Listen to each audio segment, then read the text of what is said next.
তো প্রথমে আমি আজকে ইন্ট্রোডাকশন টু ডিস্ট্রিবিউটেড ডেটাবেস এটা আমি দেখব, আর parallel and distributed database system architecture, তারপরে parallel and distributed storage, replication, fragmentation, distributed database design, query processing optimisation, তারপরে week 7 homogeneous heterogeneous distributed database design and applications in big data.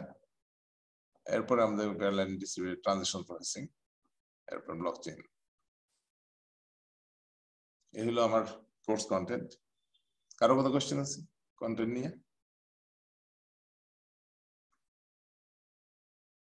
আচ্ছা, no sir. Text বই হিসেবে আমি ওই database system concept 7th edition Abraham শিলভাশেস, তারপরে Henry F কর্থ আর সুদর্শন, এই বইটা টেক্সট করব। প্রিন্সিপাল অফ ডিস্ট্রিবিউটেড ডেটাবেস টেমার ওজো, এইটার মেইনলি আমি এই database system concept 7th addition এইটাই আমি মেইনলি ফলো করবো, আর সাথে কিছু এখান থেকে থাকতে পারে। ওয়েটেজ ডিস্ট্রিবিউশন এবং assessment tools, that is attendance থাকবে 5% আর class performance 20%। Class performance means প্রতি ক্লাসে তোমাদের you have to solve something, মানে আমি ক্লাসে যা পড়াইলাম এর ভিতরে ওই ক্লাসের কিছু প্রবলেম ক্লাসেই করাবো। তো এইগুলি আমি আই উইল হেল্প ইউ যাতে ক্লাসের যে বিষয় এগুলি ডিসকাশনে আসে, সেই কারণে ক্লাস পারফরমেন্স 20% থাকবে। আর কুইজ এন্ড অ্যাসাইনমেন্ট 25, এটাও 25% বলছে, মিড টার্ম 20% আর ফাইনাল এক্সাম 30%। এই এখানে কারো কোনো ইয়ে আছে?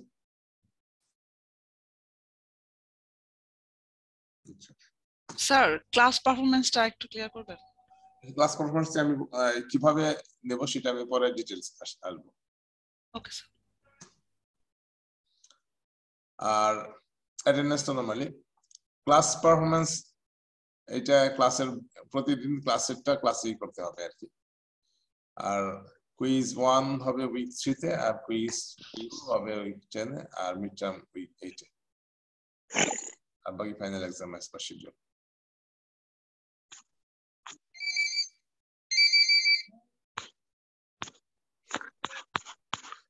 এটা হলো আমাদের ক্লাস পারফরম্যান্স এর সম্পর্কে কিছু কথা।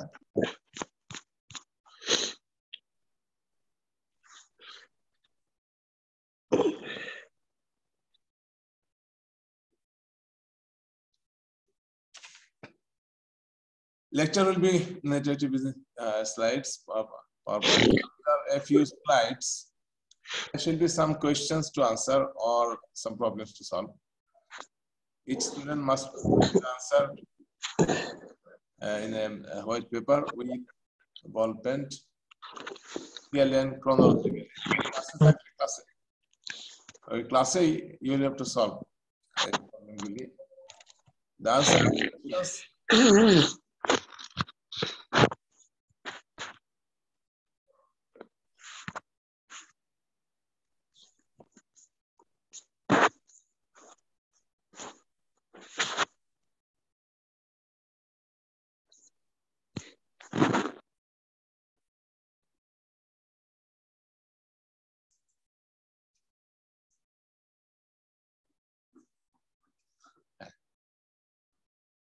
the answer of the questions or the solution of the problems will be discussed and guided so that the students can write answers or solve the question or the problem. At the end of the class, students will be given some time to upload the scanned image of the sheet as per আমি তো এখন এখানে তোমাদের এই ক্লাসরুমে তোমরা upload করবে, and these uploads will be considered as class performance. তাহলে আমাদের আজকের ক্লাসে তো কোনো আপলোড হবে না, আজকেরটা তোমরা আগামী ক্লাসের সহ এই ওই দিনই ক্লাস পারফরম্যান্স হিসেবে আপলোড করে দেবে, যেহেতু আজকে প্রথম দিন। তো ক্লাসের এই ক্লাস পারফরম্যান্স সম্পর্কে কারো কোনো কোশ্চেন আছে? আর কোনো কোশ্চেন আছে? না মানে স্যার হচ্ছে মানে আজকের যেমন ধরেন আজকের ক্লাসে টাস্ক দেওয়া হবে আজকে করে আজকে সাবমিট করব, এটা মানে এটাই হচ্ছে ক্লাস পারফরম্যান্স। হ্যাঁ, ক্লাসের মাঝেই ধরো একটা ছোট প্রবলেম বা যে ওই টপিকের যে টপিকটা আমি হয়তো 3-4টা 5টা 10টা স্লাইড পরে there will be some small problems এবং সেটা that will be discussed এবং সেটা তোমরা ওই সলিউশন করে সেটা এইভাবে ক্লাসের ভিতরে হয়তো তোমার 3-4টা যদি ইয়া থাকে, ছোট ছোট প্রবলেম থাকে, তো সেইটা তোমরা সলভ করে ক্লাসের পরে আপলোড করে দেবে, যাতে সবাই ক্লাসে এটা এই তোমাদের ক্লাসের অ্যাটেন্ডেন্স প্লাস ক্লাসের তোমাদের ইন্টারাকশনটাই হয়। নাহলে তো দেখা যাবে যে অনেকেই ক্লাসের ঠিকমতো এই হয়তো অ্যাটেন্ড না করলে তো চলে, পরে আমি ভিডিও দেখে নেব বলে, তো যদি পরে দেখতে চাও তাহলে it will take long time, কারণ ক্লাসে যদি প্রেজেন্ট না থাকো এবং সেই প্রবলেমটা ক্লাসে তোমার কোনো কোয়েশ্চেন থাকলে জাস্ট সাথে সাথে তুমি এই এখান থেকে সলভ করে নিতে পারো, যদি অ্যাবসেন্ট থাকো তাহলে কিন্তু it will take time to solve the problem. সেই ক্ষেত্রে তোমার হয়তো না বুঝে অন্য কারো কাছ থেকে তোমার ইয়ে করতে হবে, আর টাইমটা বেশি সময় দেওয়া হবে না। এখন আমরা শুরুতে দেখি যে centralised database management system. Database management সিস্টেমের কম্পোনেন্ট গুলি কি? একটা হলো এই প্লিজ মিউট, একজন মনে হয় ইয়ে করতেছে, আমার মিউট করতে হবে, নয়েজ আসতেছে অনেক। আচ্ছা, তো যে কোনো ডেটাবেজ ম্যানেজমেন্ট সিস্টেমের প্রথমে হলো ডেটাকে স্টোর করা, তারপরে স্টোরেজের উপর কোয়েরি প্রসেসিং করা এবং ট্রানজাকশন প্রসেসিং করা। এইটা হলো আমাদের যে কোনো ডেটাবেজ ম্যানেজমেন্ট সিস্টেম, সেন্ট্রালাইজড হোক অথবা ডিস্ট্রিবিউটেড ডেটাবেজ সিস্টেম হোক, this are the main components. যেমন ডেটা ইন স্টোরেজ, তারপরে কোয়েরিং ডেটা, কোয়েরি অপটিমাইজেশন, ইন্ডেক্সিং। এই কোয়েরি অপটিমাইজেশন, ইন্ডেক্সিং এটি সব কোয়েরি প্রসেসিং এর সাথে রিলেটেড। তো এখানে অবশ্য হলো যে how can we store data efficiently আর how can we make query efficiently. এরপরে আসছে transaction processing. Transaction processing database is an important component. Centralized or distributed database, maintaining the ACID property of transaction. A transaction processing is a component. এই transaction processing এর কারণেই আমাদের database system it is so too expensive. মানে সারা দুনিয়ায় যত business হচ্ছে, so all the business either e-commerce থেকে শুরু করে banking, everything they use the database transactions. এরপরে তার উপর বেস করে অ্যাপ্লিকেশন ডেভেলপ করে, অ্যাপ্লিকেশন ডেভেলপমেন্ট ডিজাইন। আর প্রত্যেক ডেটাবেস সিস্টেমের একটা আর্কিটেকচার আছে, সেন্ট্রালাইজ ডিস্ট্রিবিউটেড ডেটাবেস আর্কিটেকচার। আর প্রত্যেক database system is based on some data model, যেমন রিলেশনাল একটা model, NoSQL model, object relational model, object model.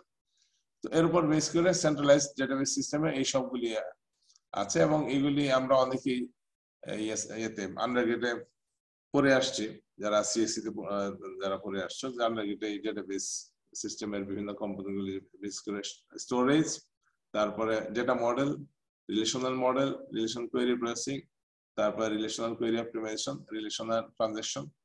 তো এখানে এগুলি পড়ে আসছে। তো আমাদের ডিস্ট্রিবিউটেড ডেটাবেস ম্যানেজমেন্ট সিস্টেমের জন্য কিন্তু এই কম্পোনেন্ট গুলি থাকবে, but in a distributed environment. এবং এখানে কোনো ফিক্সড মডেল এভাবে ইয়ে করা যাবে না, কারণ এখানে ডিস্ট্রিবিউটেড ডেটাবেস সিস্টেমে এখানে সব ধরনের মডেল, যত ধরনের ডেটা মডেল আছে, যত ধরনের ডেটাবেস ম্যানেজমেন্ট সিস্টেম আছে, সবই এখানে ইনভলভড। এখানে কারো কোনো কোয়েশ্চেন আছে? হ্যালো স্যার, একটা কোশ্চেন ছিল স্যার। আমি আন্ডারগ্রেডে হচ্ছে ডাটাবেস ম্যানেজমেন্ট সিস্টেম পড়েছি, তো মাস্টার্সেও দেখছি যে ডেটাবেস ম্যানেজমেন্ট সিস্টেমের মানে সেম জিনিসগুলোই আছে। তো এখানে কি অ্যাডভান্স হবে আন্ডারগ্রেড থেকে? এখানে যেটা তুমি দেখলা এখানে, তো এইটার কিছুই থাকবে না এই কোর্সের মাঝে।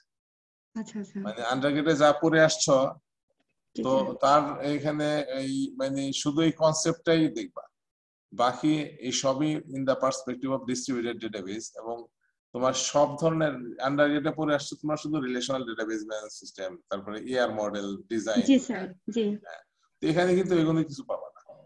এখানে হলো যে সব ডেটাবেস ম্যানেজমেন্ট সিস্টেম গুলি ইন্টিগ্রেট করে how can distributed database system design করা হয়। তার মনে করো তোমার এই এতে এনএসইউ একটা যদি এক্সাম্পল দেই, NSU they run on say Oracle database system.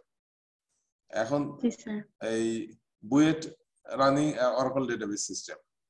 তারপরে এখন যদি সারা বিভিন্ন ইউনিভার্সিটিতে কেউ আবার নোএসকিউএল ডেটাবেস সিস্টেম ইউজ করতেছে, এখন এই সবগুলি মিলে একটা ডিস্ট্রিবিউটেড ডেটাবেস সিস্টেম যদি এনভায়রনমেন্ট ক্রিয়েট করতে হয় তাহলে সেটা কিভাবে করবে, এইটা হলো আমাদের এখানকার এই কোর্সের মেইন।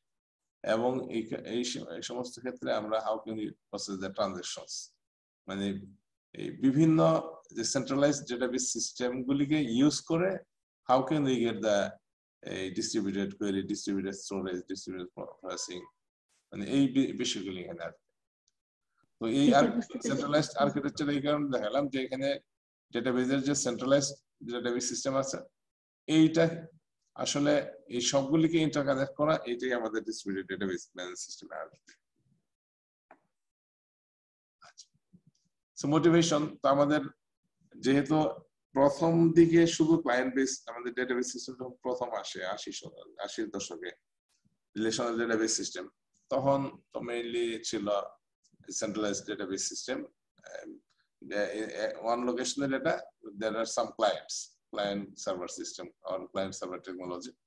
তো আফটার দ্য ইন্টারনেট এরপরে আসছে এই ডিস্ট্রিবিউটেড ডেটাবেস ম্যানেজমেন্ট সিস্টেমের, যেহেতু মানে organisation is also distributed, database also distributed, বিভিন্ন ডেটাবেজের সাথে কানেকশন করে we need to define applications, যেমন ব্যাংকের ভিতরে ইন্টারব্যাংক ট্রানজাকশন এই ধরনের অ্যাপ্লিকেশন আসছে, তারপরে ই-কমার্স এসব আসার পরে তারপরে আমাদের এই ইয়ার বিভিন্ন ধরনের যে অ্যাপ্লিকেশন আসছে ডিস্ট্রিবিউশন, সেখান থেকেই আমাদের মোটিভেশন যে ডিস্ট্রিবিউটেড ডেটাবেস সিস্টেম আসছে। তো ডেটাবেস টেকনোলজি এখানে ইন্টিগ্রেশন আর কম্পিউটার নেটওয়ার্কের কারণে we have the distribution, এই দুইটা ইন্টিগ্রেট করে আমাদের হলো ডিস্ট্রিবিউটেড ডেটাবেস সিস্টেমস।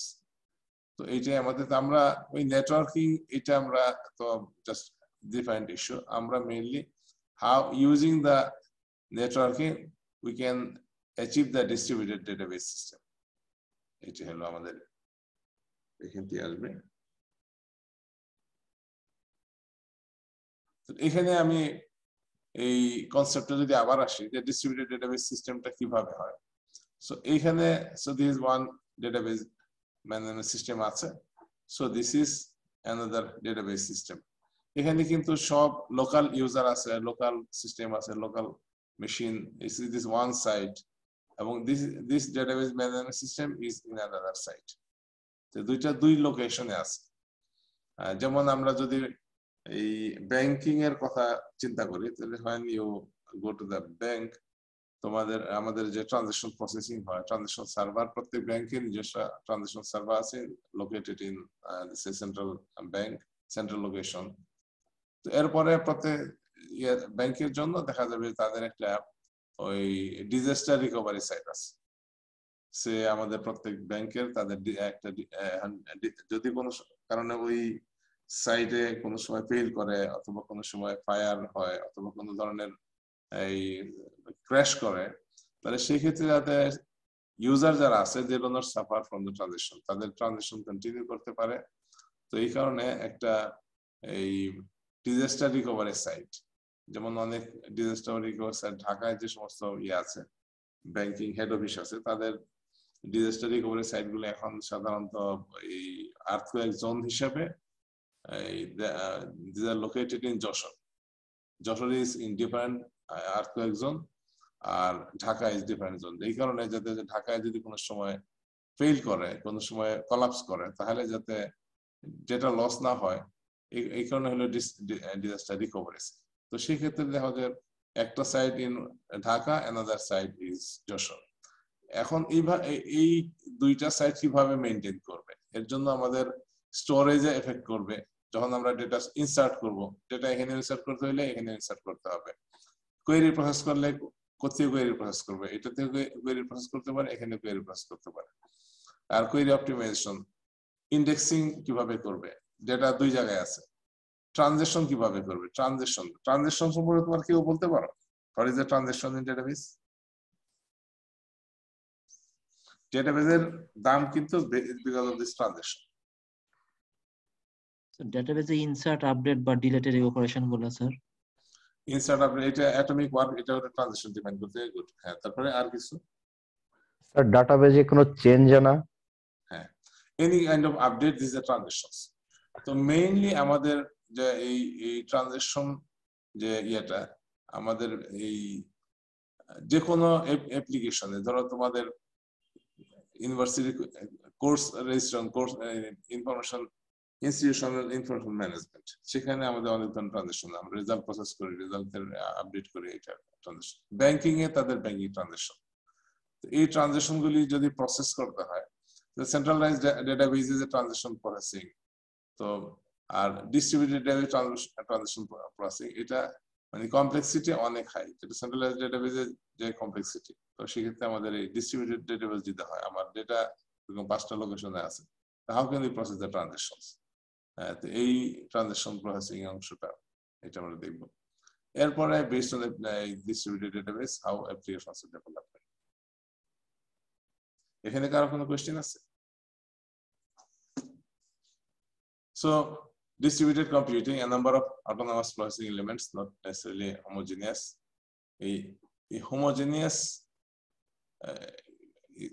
term আমাদের distributed database is important. Most systems are heterogeneous in বিভিন্ন কারণে। So number of autonomous processing elements that are interconnected by a computer network and that cooperate in performing their assigned tasks. So either distributed computing, এটা তো বিভিন্ন কাজে use করা হয়। So what is being distributed? One, processing logic, functions, data control, so all this can be distributed in the distributed computing environment. তো এখানে একটা জিনিস আমি বলে রাখি যে এই ডিস্ট্রিবিউটেড কম্পিউটিং এখন কিন্তু আমরা যেটা দেখবো যে আমাদের এই কোর্সের দুইটা দিক আছে। একটা হলো parallel computing, parallel database, parallel architecture, আর distributed database, distributed architecture. Parallel database এবং প্যারালাল এন্ড ডিস্ট্রিবিউটেড ডেটাবেজ, মানে ডিস্ট্রিবিউটেড ডেটাবেজ যে অ্যালগরিদম গুলি সেগুলি সব প্যারালাল ডেটাবেজ ইউজ করা হয়, প্যারালাল ডেটাবেজ যে অ্যালগরিদম গুলি এগুলি ডিস্ট্রিবিউটেড ডেটাবেজ ইউজ করা হয়। প্যারালাল ডেটাবেজ এটা হলো যে ধরো একটা এই ডেটা সেন্টার, ডেটা সেন্টারে যে ডেটাবেস ইউজ করা হয় দ্যাট ইজ প্যারালাল ডেটাবেস। তো এখানেও কিন্তু data is stored in different DBMS, different nodes, different যেটা ডিস্ট্রিবিউশন, মানে শুধুমাত্র ডিফারেন্স হলো যে সবগুলি কম্পিউটার অথবা সবগুলি সার্ভার এক লোকেশনে আছে এবং they are also connected to the এই হাই স্পিড নেটওয়ার্ক। আর ডিস্ট্রিবিউটেড ডেটাবেস হলো শুধু সার্ভারগুলি মানে জিওগ্রাফিক্যালি ডিস্ট্রিবিউটেড, এটাই difference, but algorithm are same. এখন আমরা সব জায়গায় দেখবো parallel and distributed database architecture, systems and query processing. তো এই ক্ষেত্রে ওই processing logic can be distributed, functions can be distributed, data can be distributed, control can be distributed. আর হোয়াই ইজ বিং ডিস্ট্রিবিউটেড, কারণ হচ্ছে যে এই আমাদের যখন স্কেলেবিলিটি, মানে আমাদের সিস্টেম যখন লার্জ সিস্টেম, বিগ ডেটা, তারপরে এই সময় আমরা যখন অ্যাপ্লিকেশন আমাদের ডিস্ট্রিবিউশন আসে, এটা based on organization structure. Normally organization they are now distributed, এক এক অর্গানাইজেশন গ্লোবালি বিভিন্ন লোকেশনে দে আর স্ট্রাকচার হওয়ার কারণেই প্রসেসিং যে ক্যাপাসিটি বিভিন্ন লোকেশনে, they process the data, they process, they serve the organisation. এই কারণে they need to connect, they need to be connected. এই কারণে এখানে আসছে যে এই ডিস্ট্রিবিউশনটা আসছে।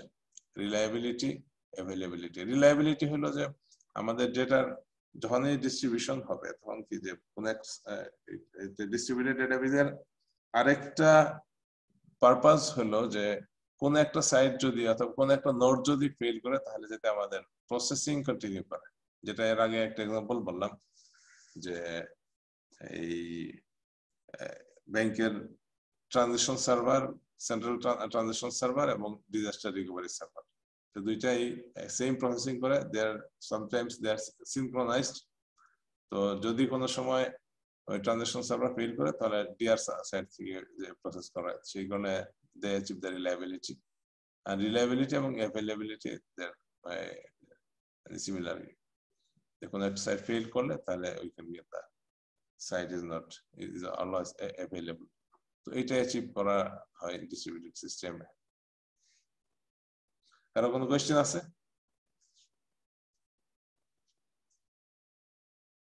আচ্ছা, so now what is a distributed database system? A distributed database is a collection of multiple logically interrelated databases distributed over a computer network. So a distributed database management system is the software that manages the distributed database and provides an access mechanism that makes the distribution transparent to the users. A transparent শব্দটা এখানে আসছে, এটা is a very important component in distributed database. The data will be distributed to different locations, but user should not be aware of that. When user জানবে না, user সে transparently যাতে data access করতে পারে, এই ট্রান্সপারেন্সি প্রোভাইড করা it is one of the most important tasks in distributed database. The distributed database system equal to distributed database plus the software. Database will be distributed, আর ওই distributed data কে maintain করার জন্য যে software, that is distributed database management system. এই দুটো মিলে হলো distributed database management system. কারো কোনো কোশ্চেন আছে? স্যার ট্রান্সপারেন্টের কাহিনীটা একটু আবার। ট্রান্সপারেন্টটা হলো যে এই মনে করো আমি আমার একটা আছে ডিস্ট্রিবিউটেড ডেটাবেস, সে আমাদের যতগুলো ইউনিভার্সিটি আছে সবগুলো university they are connected by UGC একটা ডিস্ট্রিবিউটেড ডেটাবেস সিস্টেম ডেভেলপ করবে। ইউজিসি এর হইলো যে সে একটা স্টুডেন্ট রিলেশনের এই স্টুডেন্ট এখানে মনে করো স্টুডেন্ট রিলেশন বুয়েটে আছে, এনএসইউ আছে, তারপরে ঢাকা ইউনিভার্সিটি আছে, বিভিন্ন সব ইউনিভার্সিটি স্টুডেন্ট আছে, সেম এটা একটা গ্লোবাল স্কিমা। এখন এই স্টুডেন্ট রিলেশনটা ফিজিক্যালি কোন জায়গায় লোকেট আছে, এটা কতটা কোন জায়গায় আছে, মানে কোথেকে যেটা আসবে, এইটা এই যে ইউজার যারা হবে যে ইউজার লেভেলে, তো সে কিন্তু শুধু কোয়েরি করবে সিলেক্ট স্টার ফ্রম স্টুডেন্ট। এখন আন্ডারলাইং স্টুডেন্ট ডেটা কোথেকে আসবে, এইটা that will be maintain by this DBMS. এটা হলো transparent access to the data. এইটা প্রোভাইড করতে হবে কি ডিস্ট্রিবিউটেড ডেটাবেস সিস্টেমের জন্য। So this is one of the challenging task for distributed database. আর কোনো কোশ্চেন আছে?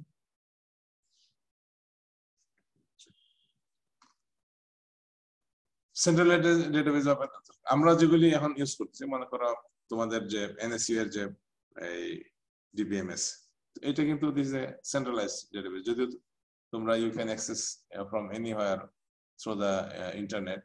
So this is one database management system that run on the server. তোমাদের যেটা ওই RDS বলো, তারপরে তোমাদের যে এই ওয়েব সার্ভিসেস যতগুলি আছে সবই যে ডেটাবেস সিস্টেমে আসে। This is a centralized database management system. So this is the distributed database environment. প্রত্যেক যেমন সাইট 1 এখানে কোনো এই ডেটাবেস নেই, ডেটাবেস ম্যানেজমেন্ট সিস্টেম নেই, জাস্ট এখানে সাম ক্লায়েন্টস। সাইট 2 তে এখানে ডেটাবেস আছে, ডেটাবেস ম্যানেজমেন্ট সিস্টেম রান করে। সাইট 3 তে আছে, সাইট 4 এ আছে, সাইট 5 আছে। So this is A distributed database management environment. তাহলে এখানে দেখলাম যে here is a question: compare centralized and distributed DBMS in terms of storage, querying, transactions. এখন আমাদের এখানে স্টোরেজ এটা যদি একটা ডিস্ট্রিবিউটেড ডেটাবেস সিস্টেম হয়, 4টা সাইটে আছে, সাইট 2, সাইট 3, সাইট 4, সাইট 5। এখন তোমার যে একটা ডেটা তুমি সেভ এই এমপ্লয়ি রিলেশন ইজ ডিস্ট্রিবিউটেড, এটা সব জায়গায় সব সাইটে আছে। এখন যখন তুমি ইনসার্ট করবা, ইনসার্ট ইনটু এমপ্লয়ি, তো সেই এমপ্লয়ি রিলেশনের ডেটাটা আসলে কোথায় কোথায় ইনসার্ট হবে, তো এটা প্রথমে বের করতে হবে যে এটা এই এমপ্লয়ি রিলেশনটা কোথায় আছে। ইভেন সাইট 1 থেকে কিন্তু এই সবগুলি সাইটে ইনসার্ট করতে পারবে, আবার সাইট 2 থেকে you can insert data to site 4, তো অথবা সাইট 5 এ, মানে যে কোনো সাইট থেকে। পুরো এই সিস্টেমটা এরকম যে পুরো সিস্টেমে যেটা গ্লোবাল স্কিমায় ডিফাইন করা আছে যে এটা আমার ডিস্ট্রিবিউটেড ডেটাবেজের পার্ট, তো সেই ক্ষেত্রে যে কোনো সাইট থেকে যে কোনো ইউজার যে কোনো এই ডেটা ইনসার্ট করবে, তো ডিবিএমএস সেটা মেনটেন করবে ইন্টারনালি কয় জায়গায় এই ডেটা আছে। যেমন আমি বলতে নতুন এমপ্লয়ি যোগ হবে, তো এমপ্লয়ি রিলেশনটা সেটা দুটো জায়গায় থাকতে পারে, সাইট 2 তে আছে, সাইট 4 আছে। তাহলে সেক্ষেত্রে সাইট 1 থেকে যদি একটা এমপ্লয়ি ইনসার্ট করে, তাহলে আলটিমেটলি এটা তো সাইট 1 কে ফার্স্ট একটা ডিকশনারি মেইনটেইন করতে হবে, যে ডিকশনারি বলে দিবে যে হ্যাঁ এই সাইট এমপ্লয়ি ডেটাটা এখানে সাইট 2 তে আছে, সাইট 4 এ আছে, তো সেক্ষেত্রে সাইট 2 এবং সাইট 4 এ স্টোর করবে। যখন আবার কোয়েরি করবে, তো কোয়েরি তখন ওই ডিকশনারিটা ইউজ করতে হবে, ডিকশনারিটা ইউজ করে তখন হ্যাঁ এটা ডেটা কোথায় কোথায় আছে। এখন মনে করো 3টা সাইটে আছে, সাইট 2, 3, 4 একটা ডেটা আছে, তো এখন এই সাইট 1 থেকে যদি কোয়েরি করে অথবা সাইট 2 তে কোয়েরি করে, সাইট 2 তে কোয়েরি করলে তো সাইট 2 তেই এই ডেটা আছে, সে অন্য জায়গায় যাওয়ার দরকার নেই, কোয়েরি যে কোনো এক সাইট হবে। কিন্তু যখন আপডেট করবে, যে ট্রানজিশন প্রসেস করবে অথবা আপডেট করবে, তখন কি করতে হবে?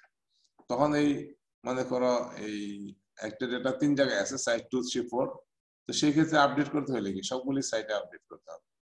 এই বিষয়গুলি আছে আমাদের ডিস্ট্রিবিউটেড ডেটাবেস সিস্টেম। সেন্ট্রালাইজড ডেটাবেজে কিন্তু এত কমপ্লেক্স না। সেন্ট্রালাইজড ডেটাবেজে ট্রানজিশন প্রসেস করবে, একটা ডেটা থেকে অ্যাক্সেস করবে, লক করবে, আনলক করবে, ট্রানজিশন ইজ কমপ্লিট। আর কোয়েরি প্রসেস করবে, simple. Query optimization simple, but in the distributed database environment, so all these sort of things are very complex. Storage সময় maintain করতে হয়, how to store, কেমন কোথায় store করবে, কিভাবে স্টোর করবে, কোয়েরি করতে হলে কি কোথায় কোয়েরি করবে, কিভাবে কোয়েরি করবে, মেইনলি হলো চ্যালেঞ্জ যে কোয়েরি অপটিমাইজেশন কিভাবে। এইটা অপটিমাইজেশন করতে গেলে দেখা যাবে আবার এই কোয়েরির যে অপটিমাইজেশন মানে মিনিমাম কস্ট বের করা, এখানে নরমালি সেন্ট্রালাইজ সিস্টেমে সেখানে কোনো ট্রান্সমিশন কস্ট নাই, এখানে কোয়েরি অপটিমাইজেশনে আমাদের ওই নেটওয়ার্ক একটা কস্ট আসবে, সেটা যোগ হবে এবং সব মিলে যে অপটিমাইজেশন বিষয়টা আসবে। ট্রানজিশন একইভাবে হবে, transition how to transition commit করতে হলে, মানে so this are complex issues যেগুলো আমরা দেখব। এই কোশ্চেনটা তোমাদের লিখতে হবে না তোমাদের। আচ্ছা, এখানে কোনো কোশ্চেন আছে? স্যার একটা সেম ডাটা আমরা মাল্টিপল সার্ভারে কেন রাখতেছি স্যার? শুধু ডিজাস্টার রিকভারি পারপাজে নাকি অন্য কোনো ইস্যু আছে? আর মাল্টিপল সার্ভারে রাখার বিভিন্ন ইস্যু আছে, কতগুলি আছে যে এই বিভিন্ন সাইটে অটোমেটিক্যালি সাইট ডেটা জেনারেট করতেছে। মনে করো আমি একটা যেটা এক্সাম্পল দিলাম যে ইউনিভার্সিটি গুলি, প্রত্যেক ইউনিভার্সিটি তাদের ডেটা নিজেরা জেনারেট করতেছে। এটা ডিস্ট্রিবিউটেড ডেটার জন্য ওই মাল্টিপল সাইটে রাখা হয়, কারণে যদি কোনো একটা সাইট ফেল করে তাহলে যেতে অন্য সাইট থেকে কোয়েরি প্রসেস করতে পারে, ট্রানজিশন প্রসেস করতে পারে, অ্যাভেলেবিলিটির জন্য, রিলায়েবিলিটি এবং অ্যাভেলেবিলিটির জন্য। স্যার যে ডিকশনারিটার কথা বললেন, সেই ডিকশনারিটা কোথায় থাকে? হ্যাঁ, ওইটাও একটা ইয়া যে এই আমাদের যে ডিস্ট্রিবিউটেড ডেটাবেজ, এখন যদি একটা সাইটে মনে করে আমি এটা মেইনটেইন করি, site 5 will maintain the dictionary, just name server মনে করো, সো নেম সার্ভারটা হলো সাইট 2, তাহলে প্রত্যেকটা কোয়েরি করার জন্য আগে সাইট 2 তে আসতে হবে, এসে তারপরে কোথায় আছে সেটা বের করে সেই সাইটে এটা ইয়ে করে দিই। তো এইটাও একটা চ্যালেঞ্জিং ইস্যু যে how to maintain the name server. তো যদি আবার এই সাইটটা যদি ফেল করে তাহলে কি সব কোয়েরি প্রসেসিং, ট্রানজিশন প্রসেসিং সব স্টপ হয়ে যায়। তো এইটা তখন এই যে নেম সার্ভার মেইনটেইন করা, এটাও this is another issue distributed ডেটাবেজে, হাউ টু যে কোনো একটা সিঙ্গেল সাইটে যদি করা হয় তাহলে সেক্ষেত্রে আবার তোমার ট্রান্সপারেন্সি মেইনটেইন করা উইথ দ্য, কারণ সব কোয়েরি তখন আর বলতে হবে যে প্রথমে সাইট 2 তে যেতে হবে, এটা আবার বলা যাবে না। তো এই চ্যালেঞ্জগুলি ডিস্ট্রিবিউটেড ডেটাবেস সিস্টেমে আমরা দেখব।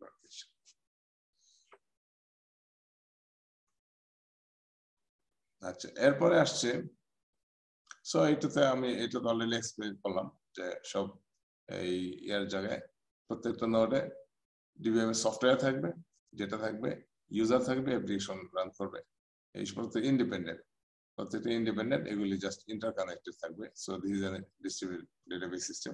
এটা আসছে এই কারণে, মনে করো ইউজি গভর্নমেন্ট যদি একটা ইয়ে করতে হয়, এখন যেরকম ব্যাংকগুলি সব কানেক্টেড, বাংলাদেশ ব্যাংক তার সবকিছু অটোমেশন, মানে ন্যাচারালি আসছে আমাদের distributed database system. Bangladesh bank is controlling all the banks, তো তাদের মধ্যে ইন্টারকানেক্টেড অল ট্রানজাকশনস, এটা this the outcome of distributed database. আমরা যখন একটা ক্লিয়ারিং করি, clearing house, it is an application of distributed database. আমরা চেক জমা দিই এক ব্যাংকে, তারপর এটা সাথে ক্লিয়ার হয়ে তোমার টাকাটা তোমার অ্যাকাউন্টে চলে আসে। So this are the applications of distributed database. প্রত্যেক ব্যাংকে তার নিজস্ব ডিবিএমএস আছে, আর they are interconnected in the distributed database. তো এখন এই আমি নামাজের বিরতি দিচ্ছি, 8টার সময় যাবা, তো নামাজ পড়ে এসে তারপরে আবার কন্টিনিউ করবো। তোমাদের এখন এই 15 মিনিট নামাজের বিরতি, ঠিক আছে? আবার শুরু করলাম। আমরা এখানে ছিলাম হোমোজিনিয়াস ডিস্ট্রিবিউটেড ডেটাবেস সিস্টেম। শুনতে পাচ্ছ তোমরা? শুনতে হচ্ছে স্যার আমাদেরকে কি স্লাইড গুলো দিয়ে দেওয়া হবে? হ্যাঁ, এগুলি আমি সব এই এলএমএস হিসেবে তোমাদের গুগল ক্লাসরুমটা ইউজ করব। আচ্ছা ঠিক আছে, ক্লাসরুমে সব আপলোড করে দেব। ঠিক আছে, ভিডিও সেখানে আপলোড করে দেব। আচ্ছা স্যার। আর স্যার বই টই যেগুলো বললেন ওগুলো? হ্যাঁ, ওই সফট কপি আমি আপলোড করে দেব। ঠিক আছে স্যার। আচ্ছা স্যার। আচ্ছা, এখানে আসছে। আসসালামু আলাইকুম স্যার। ওয়ালাইকুম আসসালাম। স্যার মেল সিনক্রোনাইজের জন্য স্যার একটু লেটে জয়েন করেছি স্যার, আমার অ্যাটেন্ডেন্সটা একটু, আমি মোহাম্মদ নাদিম শেখ স্যার। আচ্ছা, আমি পরে শেষে আবার অ্যাটেন্ডেন্সে আনবো। ওকে, থ্যাংক ইউ স্যার। আচ্ছা, তাহলে homogeneous distributed database. So distributed database is a very important concept. মানে broadly classified distributed database system into two classes. একটা হলো homogeneous distributed database. In homogeneous distributed database, all sites shall have same DBMS. যেমন এখানে একটা example দেওয়া আছে, location 1 এখানে Oracle database system আছে, লোকেশন 2 এখানেও Oracle database management system, location 3 এখানে Oracle database management system, location 4 এখানে Oracle database management system. They are connected by internet. এই ধরনের এর উপর যদি আমাদের একটা distributed database management system design করা হয়, তাহলে এই ডেটাবেস সিস্টেমটা হবে homogeneous distributed database management system. কোনো কোয়েশ্চেন আছে এখানে? আচ্ছা স্যার আবার একটু বলবেন? আচ্ছা, আবার বলছে, in homogeneous distributed database all sites shall have same database management system. Database management system যদি আমি ধরি, মনে করো Oracle একটা database management system, MySQL database management system, DB2 IBM এর database management system, তো PostgreSQL database management system। তো যদি আমি মনে করি যে অরাকল বেসড একটা হোমোজিনিয়াস ডিস্ট্রিবিউটেড ডেটাবেস সিস্টেম আমি ডিজাইন করব, তো সেই ক্ষেত্রে যদি 4টা সাইট আমার থাকে ডিফারেন্ট লোকেশনে, মনে করি ঢাকা একটা লোকেশন আছে, চিটাগাং এ একটা সাইট আছে, রাজশাহীতে আছে, খুলনায় আছে, তাহলে এই 4টা এই সিস্টেমকে 4টা ডেটাবেসে কানেক্ট করে আমি যে ডেটাবেস ম্যানেজমেন্ট সিস্টেম ডেভেলপ করব, এইটা হলো হোমোজিনিয়াস ডিস্ট্রিবিউটেড ডেটাবেস সিস্টেম হবে। যেহেতু সব জায়গায় একই ডেটাবেস সিস্টেম আছে, আমি যদি কোথাও মনে করে আমি ওপেন সোর্স ইউজ করি, যে MySQL সব জায়গায় আছে, তাহলে সেক্ষেত্রে MySQL এখানেও থাকতে হবে, এখানেও থাকতে হবে, এখানেও থাকতে হবে, সবগুলি জায়গায় যদি MySQL থাকে তাহলে হোমোজিনিয়াস ডিস্ট্রিবিউটেড ডেটাবেস সিস্টেম হবে। কিন্তু এক জায়গায় যদি অরাকল আছে, আরেক জায়গায় যদি MySQL থাকে অথবা PostgreSQL থাকে, আর DB2 থাকে, that will not be homogeneous. এবং এটার অনেক ইমপ্লিকেশন আছে এই ডেটাবেস ডিজাইনে। ঠিক আছে? জি স্যার। এরপর আসছে heterogeneous distributed database system. In heterogeneous distributed database system, different sites shall have different database management system.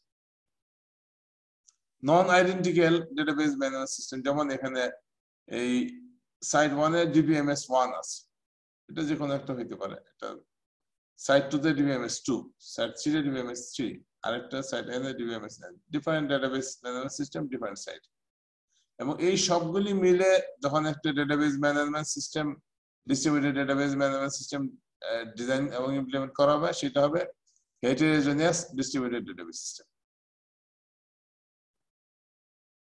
এবং এখানে দেখো যে এই ডিস্ট্রিবিউটেড ডেটাবেস ম্যানেজমেন্ট সিস্টেম আসছে কি, যে এই সবগুলিকে কানেক্ট করে DBMS 1, DBMS 2, DBMS 3, DBMS 3 সবগুলি কানেক্ট করে, এর উপরে হলো ডিস্ট্রিবিউটেড ডেটাবেস ম্যানেজমেন্ট সিস্টেম। এখানে এই সিস্টেমের জন্য তাদের লোকাল ক্লায়েন্ট আছে, লোকাল অ্যাপ্লিকেশন আছে, এখানে তাদের লোকাল রানিং আছে, local application, local clients, users সব লোকালি আছে। আর স্পেশাল পারপাস যখন কিছু অ্যাপ্লিকেশন থাকে, তো সেক্ষেত্রে তাদের জন্য সবগুলি কানেক্ট করে একটা distributed database management system design করা। এবং এখানে কিন্তু প্রত্যেকের একটা, যখন DBMS রান করে একটা স্কিমার উপরে, লোকাল স্কিমার উপর রান করে, প্রত্যেকের লোকাল স্কিমা আছে, এই সবগুলি লোকাল স্কিমা থেকে একটা সাবসেট নিয়ে এটা হয় গ্লোবাল স্কিমা বেসড অন এই ডিস্ট্রিবিউটেড ডেটাবেস অ্যাপ্লিকেশনস। আর এখানে আছে গ্লোবাল ইউজার। এটা যদি আমরা একটা এক্সাম্পল দিই, আমি আবার একই এক্সাম্পল টানতেছি।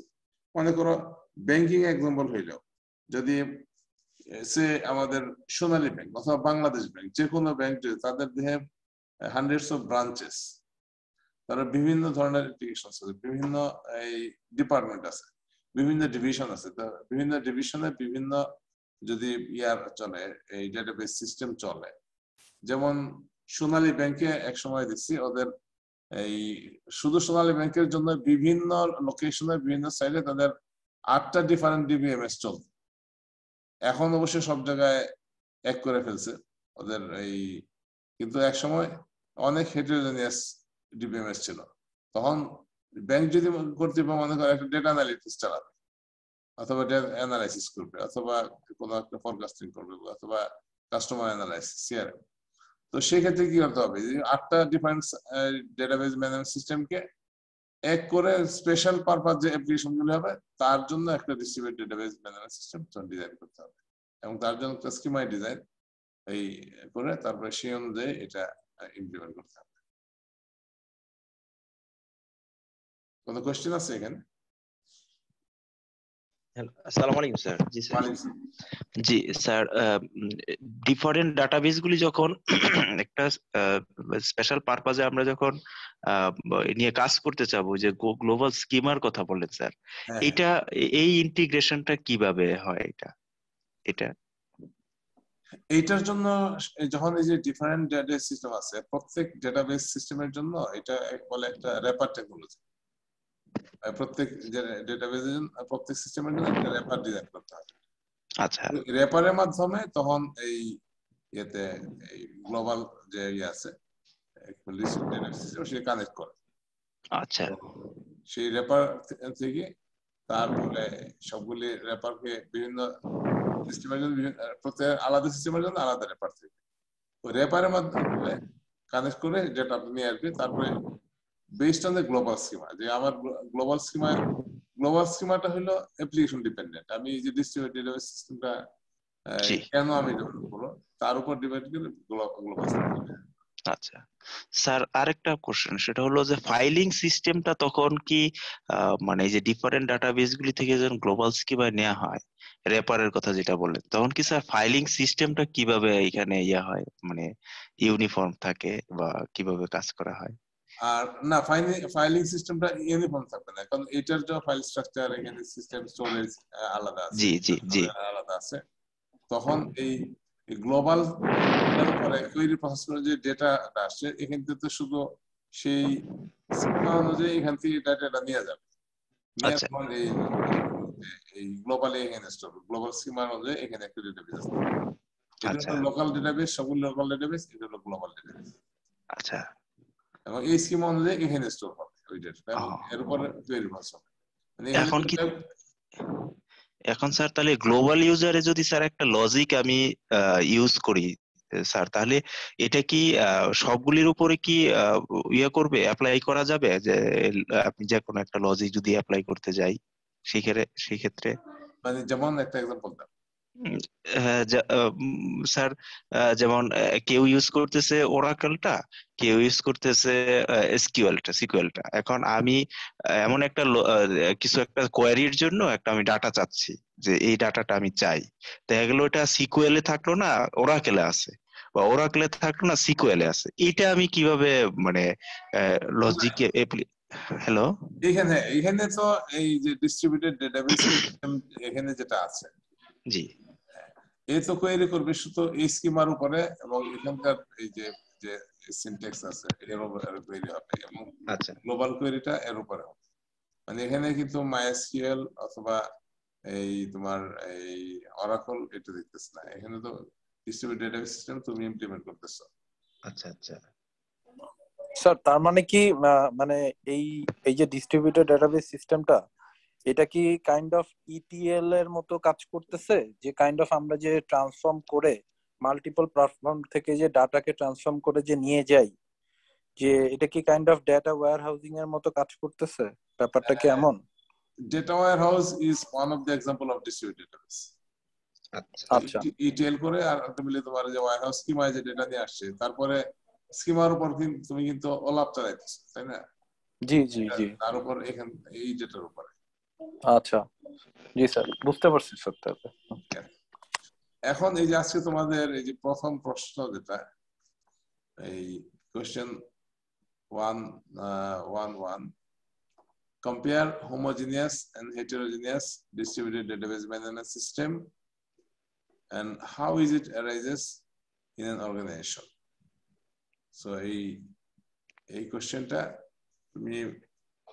তোমরা একটা মানে আউটলাইন করে শোনাও, যে এখন তো 8:36 বাজে, ধরো 4 মিনিটের মাঝে আমি একটু শুনে তারপরে তোমাদেরকে একটু গাইডলাইন দিব যে আসলে এই whether is right or wrong সেই অনুযায়ী তোমরা সবাই এটা একটা সলিউশন মানে রাফলি তোমাদের যদি আন্ডারস্ট্যান্ডিং হয়ে যায়, দেন আমি নেক্সট স্লাইডে যাব।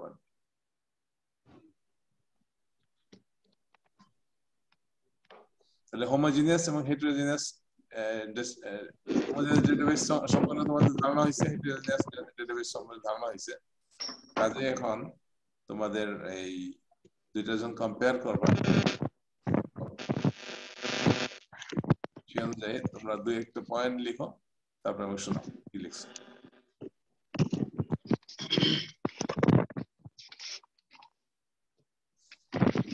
তোমাদের একজন শোনাও কি পয়েন্ট লিখছো, প্রথম পয়েন্টটা কি? জি স্যার, হ্যালো। হ্যাঁ জি sir, in homogeneous database management system, same database systems are connected, where in heterogeneous system there are different database systems are connected. In case of heterogeneous system, there will be a global schema in which a global user can integrate it. And in case of an organization, some organization uses different types of database for the purpose, nature, and the version.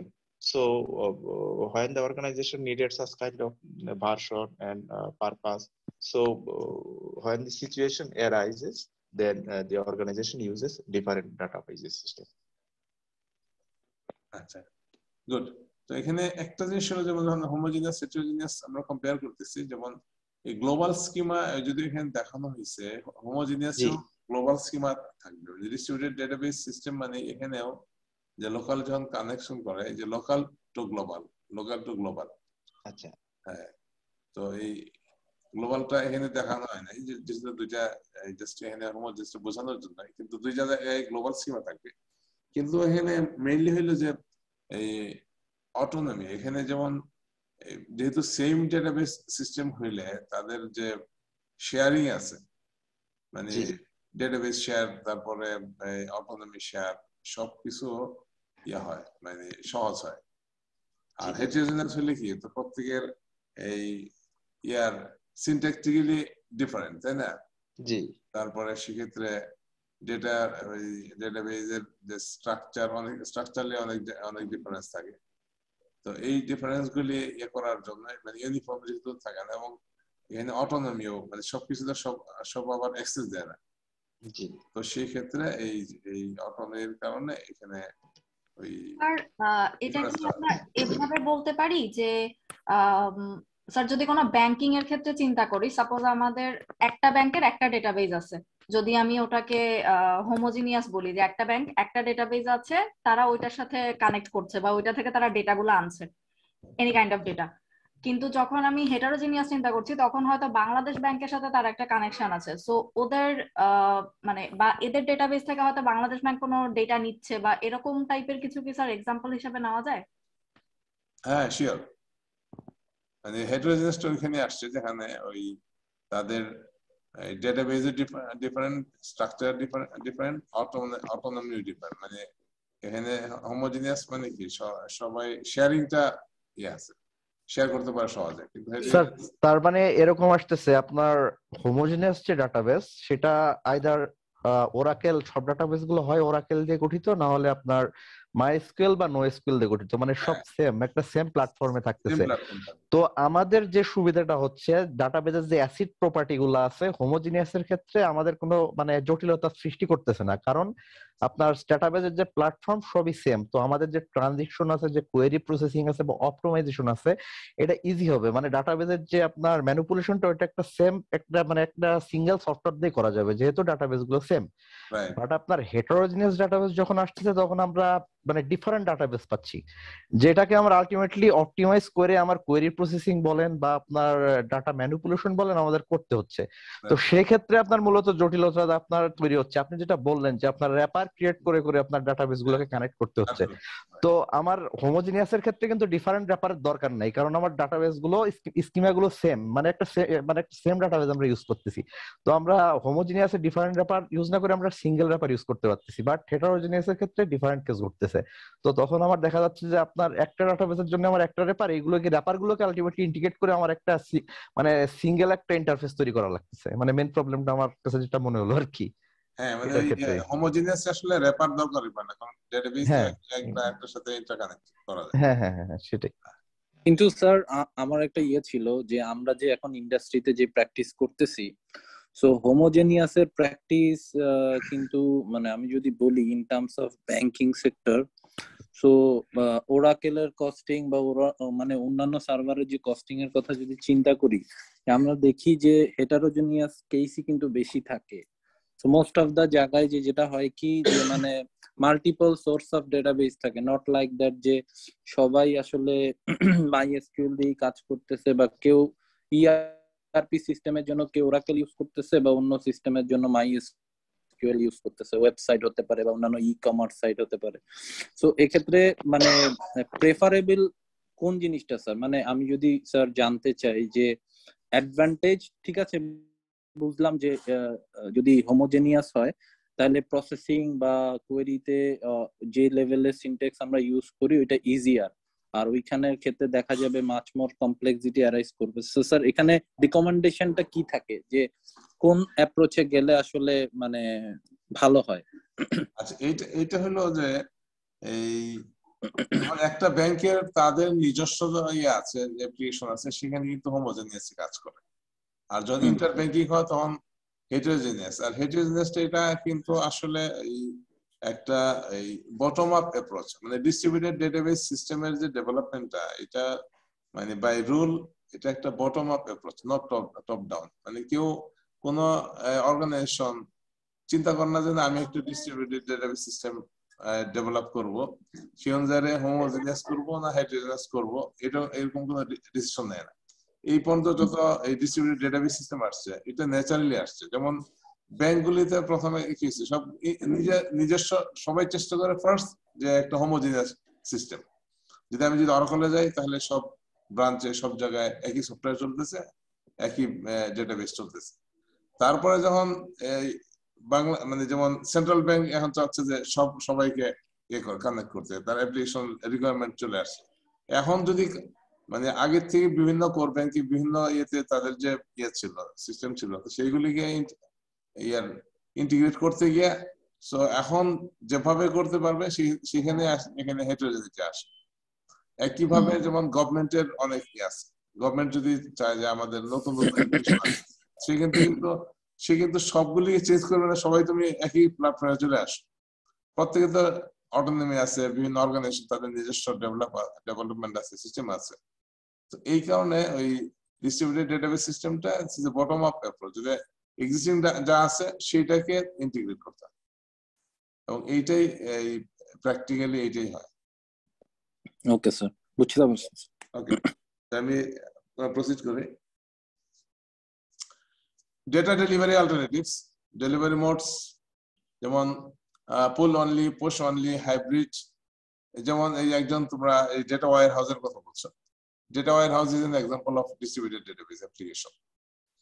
তো এখানে এই pull only আছে, push only আছে, অথবা hybrid আছে। Pull only কি? Data warehouse হলো যে বিভিন্ন হেটেরোজেনাস সোর্স থেকে ডেটা কালেক্ট করে তারপরে পার্টিকুলার একটা আইদার রেপারের মাধ্যমে, যদি হোমোজিনিয়াস হয় তাহলে তো রেপার লাগবে না, তো মোস্ট লাইকলি হোমোজিনিয়াস না, সেক্ষেত্রে রেপারের মাধ্যমে পুল অনলি, যে ওয়্যার হাউস থেকে ডেটা পুল করতে পারে, অথবা যদি সোর্স গুলোর ইন্টারেস্ট ওয়্যার হাউস সোর্স থেকে তখন পুশ করে উইথ টাইম বেসিস, অথবা পুশ এবং পুল দুইটাই ইউজ করতে পারে। আর এরপরে ফ্রিকোয়েন্সি যে আমি ডেটা ইন্টিগ্রেট করব অথবা এই যে পুশ পুল করব, এটা ফ্রিকোয়েন্সি কি হবে? পিরিয়ডিক হতে পারে, কন্ডিশনাল, অটোমেটিক হতে পারে, অ্যাড হক অথবা ইরেগুলার, যে আমার যখন দরকার তখন নিয়ে আসতে পারে। So this data delivery alternatives. আর কমিউনিকেশন মেথডস একটা ইউনিকাস্ট, পিয়ার টু পিয়ার হতে পারে, ওয়ান টু মেনি এটা হতে পারে, ব্রডকাস্ট হতে পারে। So these are the data delivery alternatives in distributed data. Sir pool only বলতে কি কোয়েরি করে ডাটাটা ফেচ করাকে বোঝাচ্ছে, আর পুশ অনলিতে হচ্ছে ইনসার্ট মানে বা পুল অনলি হলো যে ডেস্টিনেশন সে পুল করবে, সে শুধু পুল করবে, মানে সোর্স ইচ্ছা করলে ডেটাটা কি পাঠিয়ে দিতে পারবে। আর পুশ অনলি হলো যে সোর্স ডেটাকে পাঠাবে, ডেস্টিনেশনের কোনো কাজ নেই। আর পুশ এবং হাইব্রিড হলো দুইটাই অ্যালাউ করে। এটা ডেটা ওয়্যার হাউসে এটা আমরা ওই যে distributed data application warehouse যখন দেখবো তখন দেখবো যে আমরা এইগুলি কিভাবে কাজ করে, আর ওয়্যার হাউস ডিজাইনের সময় এটা লাগে। আর কোনো কোশ্চেন আছে এখানে?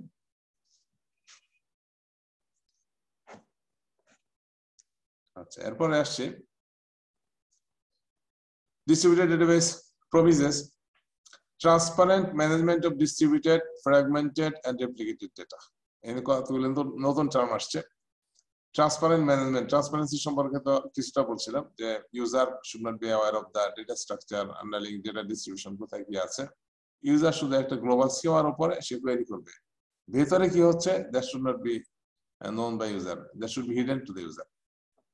Fragmented data, fragment থাকতে পারে, মানে because of the performance improvement data can be fragmented to different locations. Replicated, একই ডেটা বিভিন্ন লোকেশনে জাস্ট এই সেম কপি বিভিন্ন জায়গায় থাকতে পারে, এটা রেপ্লিকেশন। আর এর দ্বারা হয় কি improved reliability, availability through distributed transactions. তো এই ডিস্ট্রিবিউটেড ট্রানজাকশনস যদি এই করার মাধ্যমে we have the improved reliability and availability. The reliability তো এটা নাম থেকে বোঝা যাচ্ছে, availability হয়েছে কোন সাইট ফেলিওরের কারণে কোন যাতে user should not be suffered, এটা হলো availability, মানে 24/7 সার্ভিস যেটা বলে। improved performance, improved performance এটা আমরা দেখব যে আসলে আমাদের ডিস্ট্রিবিউটেড ডেটাবেস সিস্টেমের আরেকটা কারণ হলো যে how can we improve the performance. আর easier and more economical system expansion, এটা এক সময় আমাদের ছিল সেন্ট্রালাইজ সিস্টেমে, বড় একটা সিস্টেম, তারপরে এখন ইউজার বেড়ে গেছে, এখন কি করতে হবে? I have to change the system, নতুন সিস্টেম আসতে হবে to support the users, and the entire system need to be changed. তো এখানে হলো ডিস্ট্রিবিউটেড অ্যালগরিদম, ডিস্ট্রিবিউটেড সিস্টেমে একটা হলো যে যখনই আমার ইউজার বাড়বে, সো আমার এক্সিস্টিং সিস্টেমে কোনো চেঞ্জ করার দরকার নাই, just expand the system incrementally. এটা হলো আমাদের এই ডিস্ট্রিবিউটেড সিস্টেমের, ডেটাবেস সিস্টেমের একটা সুবিধা, বড় সুবিধা, যে আমার ফুল সিস্টেম চেঞ্জ করে আবার নতুন করে আবার নতুন সিস্টেম ইনস্টল করা, ট্রানজিশন টাইম অনেক সময় অনেক ক্রিটিক্যাল সিস্টেমের কারণে আই ক্যানট চেঞ্জ ইট, আমরা প্যারালাল একটা সিস্টেম রান করে তারপরে এটা আমি অ্যাবসলভ করতে পারি। তো এই কারণে এই ডিস্ট্রিবিউটেড ডেটাবেস সিস্টেমের যে সুবিধা, যে আমার এক্সপানশন ইজ ইজি।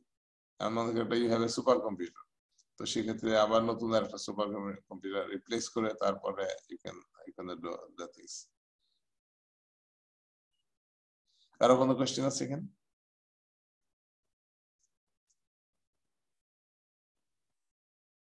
আচ্ছা, এরপরে আমি আগাই। তো ট্রান্সপারেন্সি ডিটেইল।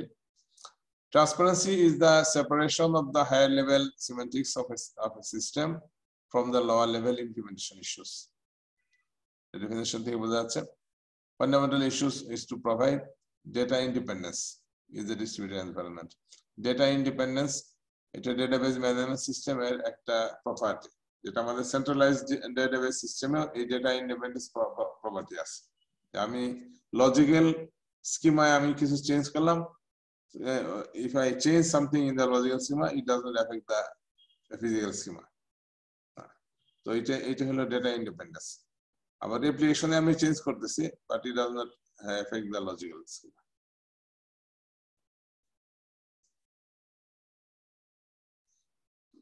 তো তিন ধরনের ট্রান্সপারেন্সি আছে, একটা হলো নেটওয়ার্ক ট্রান্সপারেন্সি, রেপ্লিকেশন ট্রান্সপারেন্সি, আর হলো ফ্র্যাগমেন্টেশন ট্রান্সপারেন্সি।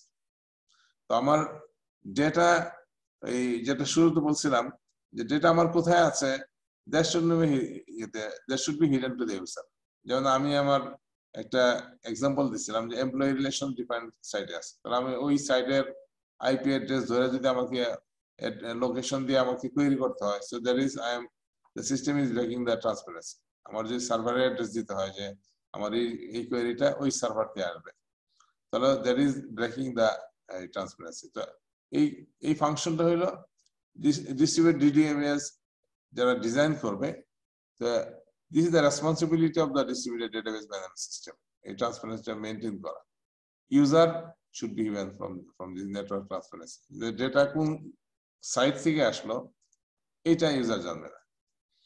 আর রেপ্লিকেশন ট্রান্সপারেন্সি, যে আমার ডেটা কোথায় কোথায় রেপ্লিকেট করা আছে এটাও ইউজার জানবে না।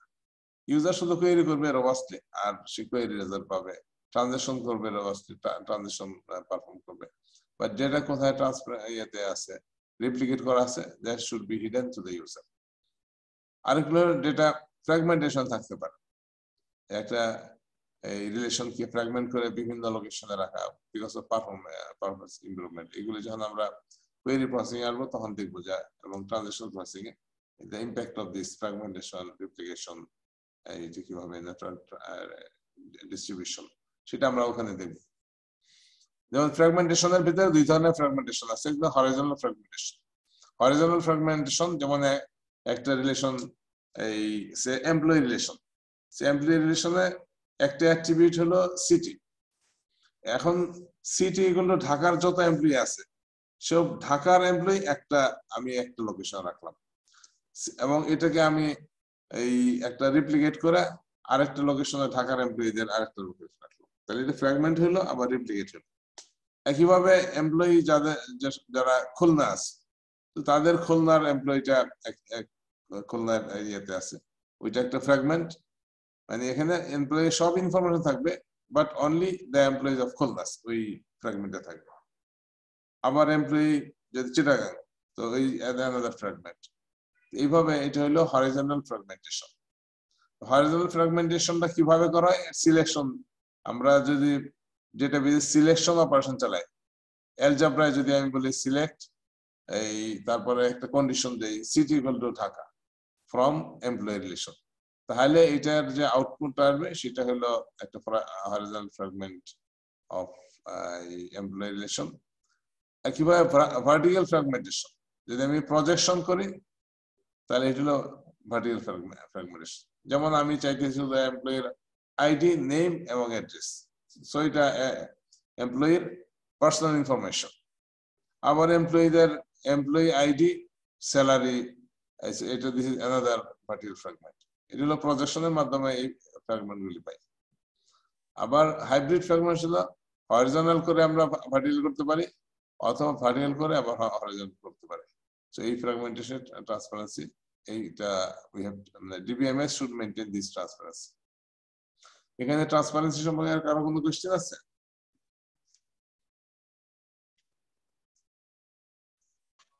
স্যার হাইব্রিডটা একটু আবার বলবেন? হাইব্রিডটা হলো এই হরাইজন্টাল করতে কিভাবে করলাম এটা তো বুঝছো, যে আমি সিলেক্ট করলে যেমন ঢাকার সিলেকশন যদি করে একটা হরাইজন্টাল ফ্র্যাগমেন্ট হলো, চিটাগাং এর এমপ্লয়ি একটা অ্যানাদার ফ্র্যাগমেন্ট। যদি আমি শুধু এমপ্লয়ি বলি তাহলে কিন্তু সবগুলি ফ্র্যাগমেন্ট একত্রে করলে এটা হলো আমার এমপ্লয়ি। তাহলে আমি ঢাকায় এক এমপ্লয়ি একটা ফ্র্যাগমেন্ট, চিটাগাং এমপ্লয়ি একটা ফ্র্যাগমেন্ট, এটা সব ডিভিশন যদি আমি বলি যে 8টা ডিভিশনের এমপ্লয়িদের 8টা ফ্র্যাগমেন্ট আছে। সো এটা হলো হরিজন্টাল ফ্র্যাগমেন্টেশন। এখন যদি পারফরমেন্স করার জন্য যেমন যে এমপ্লয়ি রিলেশনে যে কোয়েরি প্রসেস করা হয়, কোয়েরি প্রসেস করতে এটার সাইজ মনে করা অনেক বড়। তো সেক্ষেত্রে যেমন ভার্টিক্যাল ফ্র্যাগমেন্টেশন, যে আমার এই 80% কোয়েরি আসতেছে শুধু নাম, রেজাল্ট, নাম, ঠিকানা, এইগুলির উপরে পার্সোনাল ইনফরমেশন। তো সেক্ষেত্রে উইকেন ফর্মে যেমন ঢাকার যে হরিজন্টাল করলাম ঢাকার এমপ্লয়িদের আবার ভার্টিক্যাল করতে পারে যে ঢাকার এমপ্লয়িদের আইডি এবং নাম এবং অ্যাড্রেস, এটা একটা ভার্টিক্যাল ফ্র্যাগমেন্ট। আবার আইডি, তার স্যালারি, এটা একটা ভার্টিক্যাল ফ্র্যাগমেন্ট।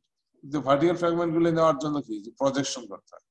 মানে এই আমার এই কথাগুলি এখন যারা তোমরা ডেটাবেস কোর্স করে আসছো একটু একটু মানে মনে করতে হবে, এগুলি আমরা ডিটেইল পরে আসবো। আজকে যেহেতু ফার্স্ট ক্লাস, জাস্ট ওভারভিউ, এইখান থেকে তোমরা মনে করতে পারো যে প্রজেকশন কি ছিল। প্রজেক্টে একটা কলাম সিলেক্ট করে, তো সেক্ষেত্রে আইডি এবং স্যালারি কলাম নিয়ে একটা প্রজেক্ট করতে পারো, প্রজেকশন, ভার্টিক্যাল ফ্র্যাগমেন্টেশন। আইডি এবং নেম, অ্যাড্রেস নিয়ে আরেকটা ভার্টিক্যাল ফ্র্যাগমেন্টেশন আসলে দিতে পারে। তাহলে আইডি, নেম এবং এই অ্যাড্রেস দিয়ে যেটা হবে, এটা হলো পার্সোনাল ইনফরমেশন দিয়ে যত ধরনের কোয়েরি আছে সেটা সাপোর্ট করবে। আর যে আইডি, স্যালারি, যেমন স্যালারি নিয়ে যত ধরনের কোয়েরি আছে ওটা সাপোর্ট করবে। তো এটা হলো এই যখন ভার্টিক্যাল হরিজন্টাল করলাম করে তার উপর আবার ভার্টিক্যাল করলাম, so this is a kind of hybrid fragmentation. আবার যদি আগে ভার্টিক্যাল করে যে সারা দেশের সব এমপ্লয়ি এবং আইডি, এটা আমি করলাম এমপ্লয়ি আইডি, নেম, অ্যাড্রেস, তাহলে একটা ভার্টিক্যাল ফ্র্যাগমেন্ট হলো সারা দেশের। তারপরে সারা দেশের এমপ্লয়ির আইডি, তারপরে তার স্যালারি, তারপরে ইনক্রিমেন্ট, এটা যা আছে এটা আরেকটা ভার্টিক্যাল ফ্র্যাগমেন্ট হলো যেটা স্যালারি সম্পর্কিত। তারপরে এখন যদি ওখান থেকে আমি ওই যে আইডি, নেম, অ্যাড্রেস, ওখান থেকে যদি আমি শুধু ঢাকাকে আলাদা করি তাহলে আগে করলাম ভার্টিক্যাল, পরে করলাম হরিজন্টাল। তো এটা হইতে পারে, অথবা আগে হরিজন্টাল করে তারপরে ভার্টিক্যাল করলাম। এই দুইটা মিলে যখন করবো তখন এটা হাইব্রিড। আচ্ছা, দুইটার কম্বিনেশনে যেটা সেটাই হাইব্রিড। আচ্ছা, এখন এখানে একটা এক্সাম্পল দেওয়া আছে, যেমন এমপ্লয়ি, তারপরে প্রজেক্ট। এমপ্লয়িতে আছে এমপ্লয়ি নাম্বার, নেম, টাইটেল। আর প্রজেক্ট আছে project number, project name, budget. আর এই অ্যাসাইনমেন্টটা হলো অ্যাকচুয়ালি এমপ্লয়ি আর প্রজেক্ট এই দুটার এই relational table, employee number, project number, এটা ফরেন হিসাবে আছে। দেখো এখানে এমপ্লয়ি নাম্বারটা আসছে, প্রজেক্ট নাম্বার আসছে। আর এই অ্যাসাইনমেন্টে তার রেসপন্সিবিলিটি কি, এই এমপ্লয়ির প্রজেক্ট নাম্বারে তার রেসপন্সিবিলিটি এবং ডিউরেশন কত সময় ছিল, তাহলে এইটা হলো রিলেশনাল টেবিল। আর পে হইলো টাইটেল এবং স্যালারি। তো এখানে যেমন টাইটেল আসছে, তার মানে পে এবং এই এমপ্লয়ের মাঝে একটা actually one to many relationship.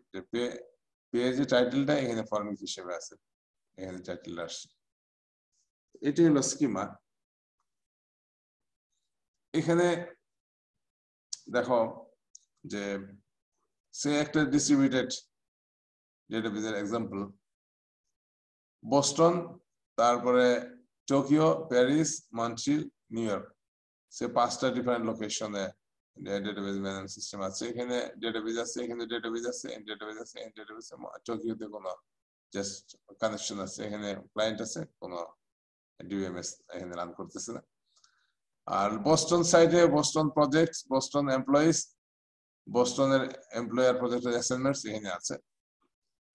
Paris সাইডে Paris projects, Paris employees, Paris assignments, আবার বোস্টন এমপ্লয়িজ এখানে, তার মানে বোস্টন যে এমপ্লয়িজ আছে এটা রেপ্লিকেট করা আছে, এখানে যা থাকবে এখানেও তা থাকবে, এটা replication. Montreal projects, Paris projects, এটা হলো প্যারিস প্রজেক্টস এখানে যা আছে এটার একটা রেপ্লিকা এখানে আছে, এটা হলো রেপ্লিকেশন। আর New York projects with budget greater than 200,000, তো এই New York projects, New York যে প্রজেক্ট আছে এখান থেকে একটা এই হরিজন্টাল ফ্র্যাগমেন্ট কিন্তু এই যেখানে আছে, তার মানে নিউ ইয়র্কটার একটা হরিজন্টাল ফ্র্যাগমেন্ট। তার মন্ট্রিল এমপ্লয়িজ, এই মন্ট্রিল কোথায়, এই মন্ট্রিল এমপ্লয়িজ আর মন্ট্রিল অ্যাসাইনমেন্টস এটা আছে। So this is a distributed database environment. এবং এখানে একটা কোয়েরি আসছে, দেখো select ename salary from employee assignment. এখানে কিন্তু এমপ্লয়ি নাই, এই এমপ্লয়িটা কি আসছে যে ইউনিয়ন অফ বোস্টন এমপ্লয়িজ, তারপরে নিউ ইয়র্ক এমপ্লয়িজ, তারপরে মন্ট্রিল এমপ্লয়িজ, প্যারিস এমপ্লয়িজ, এই চারটা এমপ্লয়িজ ইউনিয়ন করে আসলে এটা আমরা ইএমপি পাচ্ছি।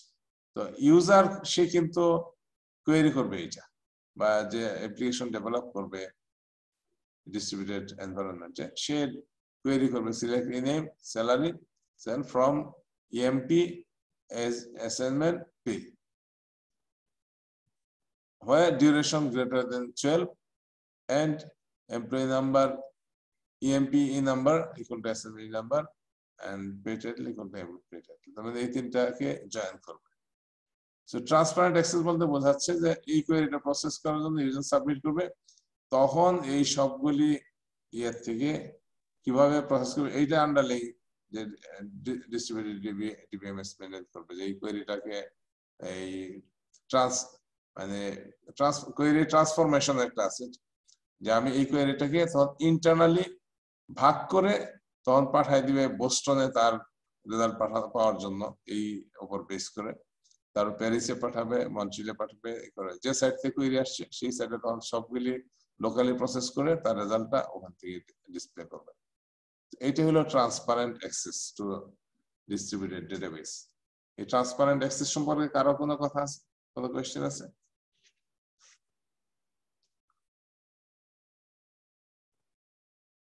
এটিকে আবার বলার দরকার আছে? জি স্যার, আরেকটু বললে ভালো হয়। আচ্ছা, এই ট্রান্সপারেন্ট অ্যাক্সেস এটা মিন করতেছে যে ডিস্ট্রিবিউটেড ডেটাবেস সিস্টেমে this a very important property, এই ট্রান্সপারেন্সি।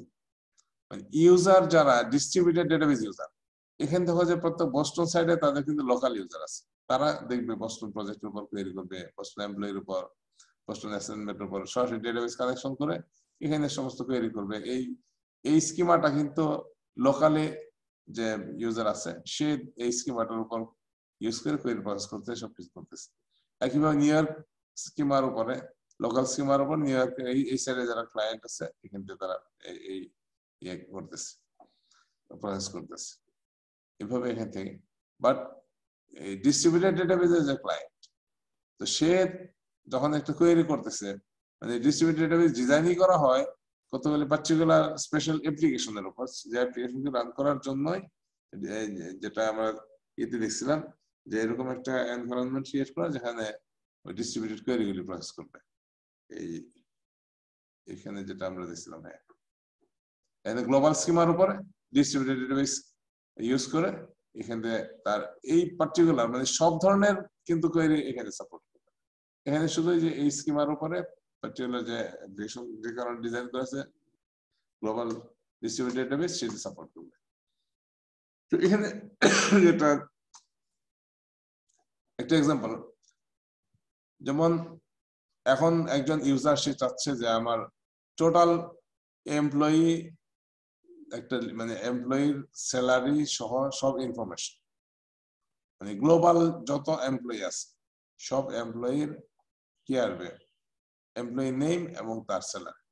এই নেম এবং স্যালারিটা হলো আমার Boston, Paris, Montreal, New York সব এমপ্লয়িদের এখানে এই নেমে আসবে আর তার স্যালারিটা আসবে। এবং এই কোয়েরিটা ফ্রম ইএমপি এসজে পে, এটা তিনটা, এটা হলো গ্লোবাল স্কিমার অংশ।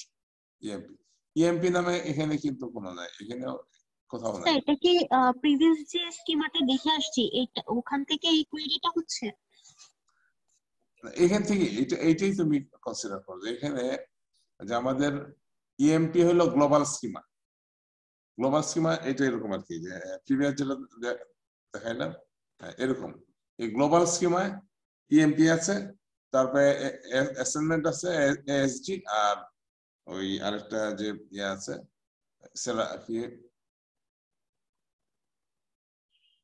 পে, এই তিনটা হলো গ্লোবাল স্কিমা। এটা আছে এবং গ্লোবাল স্কিমার উপর কোয়েরি করতেছে। আর যাদের ডিউরেশন 12 চেয়ে বেশি তাদের এমপ্লয়ি নেম আর স্যালারি এই কোয়েরিটা করতেছে। কারণ এই কোয়েরিটা কিভাবে এখানে করবে, এটা ট্রান্সপারেন্ট অ্যাক্সেস মানে কি, ইউজার কোয়েরি করতেছে, ইউজার বুঝবে না আসলে ইএমপি এটা আসলে কোথায় আসতেছে। কারণ ইএমপি এর আন্ডারলাইন যে ইয়ে আছে, এই কোয়েরিটাকে তখন কিভাবে প্রসেস করবে, এই কোয়েরি প্রসেস করার জন্য তখন এই কোয়েরিটাকে, এটা বলে ট্রান্সফরমেশন, কোয়েরি ট্রান্সফরমেশন। এই কোয়েরিটাকে ইন্টারনালি ট্রান্সফর্ম করবে ডিস্ট্রিবিউটেড ডেটাবেস সিস্টেম করে। সেম দেখো ইএমপি এসএনএল পে এখানেও আছে, এখানেও আছে, এখানে আছে, তো তার চারটা। স্যার এই টেবিলগুলোতে কি স্যার ডেটা সব মানে সবগুলো ডেটাবেসে ডেটা ইউনিয়ন করে আসবে এরকম কিছু? আর এইখান থেকে না, এখানে প্রসেস করে এসে তারপরে এখানে ইউনিয়ন করবে, মানে ইউনিয়ন হবে, রেজাল্টটা ইউনিয়ন করবে। স্যার এখানে কি আমরা মেইনলি মনে হয় স্যার ডিবি লিংক ইউজ করে ওখান থেকে ডাটাবেস নিয়ে ডেটা নিয়ে আসবো নাকি স্যার? মানে এটা যদি স্যার একটা গ্লোবাল স্কিমা হয়, এইটার যদি স্যার এমপ্লয়ি বলি, এইটার টেবিল স্ট্রাকচার আর এটা যেখান থেকে সোর্স হচ্ছে ওইটার টেবিল স্ট্রাকচার কি সেম নাকি স্যার এখানে? মানে আমরা ধরে নিচ্ছি পুরোটা সেম না, এটা হলো হেটেরোজেনাস একটা ইয়া। আচ্ছা ডিফারেন্ট। আচ্ছা তাহলে স্যার এটা কি স্যার ডিবি লিংক করে ওই সোর্স ডাটাবেস থেকে মানে একটা পার্টিকুলার টাইমে ডেটা রিয়েল টাইম আসবে নাকি একটা মানে টাইম টু টাইম আসবে? ব্যাপারটা কি ট্রান্সপারেন্সি যদি বুঝাই, স্ন্যাপশট ডেটা, মানে স্ন্যাপশট, এই অ্যাপ্লিকেশনটা তো স্ন্যাপশট, এই সময় ওই মুহূর্তে যে ডেটা আছে প্রত্যেক সাইডে। আচ্ছা তাহলে রিয়েল টাইম। আচ্ছা বুঝতে পারছি, ঠিক আছে স্যার বুঝতে পারছি। এখানে আমাদের মূল বিষয় হলো যে ট্রান্সপারেন্টলি বোঝা, এটা এগুলি ডিটেইল আমরা যখন কোয়েরিতে যাব, ডিস্ট্রিবিউটেড কোয়েরি ট্রান্সফরমেশন সেখানে দেব। ঠিক আছে। আচ্ছা এরপর আমি প্রসিড করি। Reliability through distributed transactions. আজকের লেকচারটা তোমাদের একটু বোরিং লাগবে, কারণ শুধু কথাবার্তা বেশি, কাজ কম। তো তোমরা একটু ধৈর্যের সাথে শুনতে থাকো আর কি। Reliability through distributed transactions. Replicated components and data should make distributed DBMS more reliable.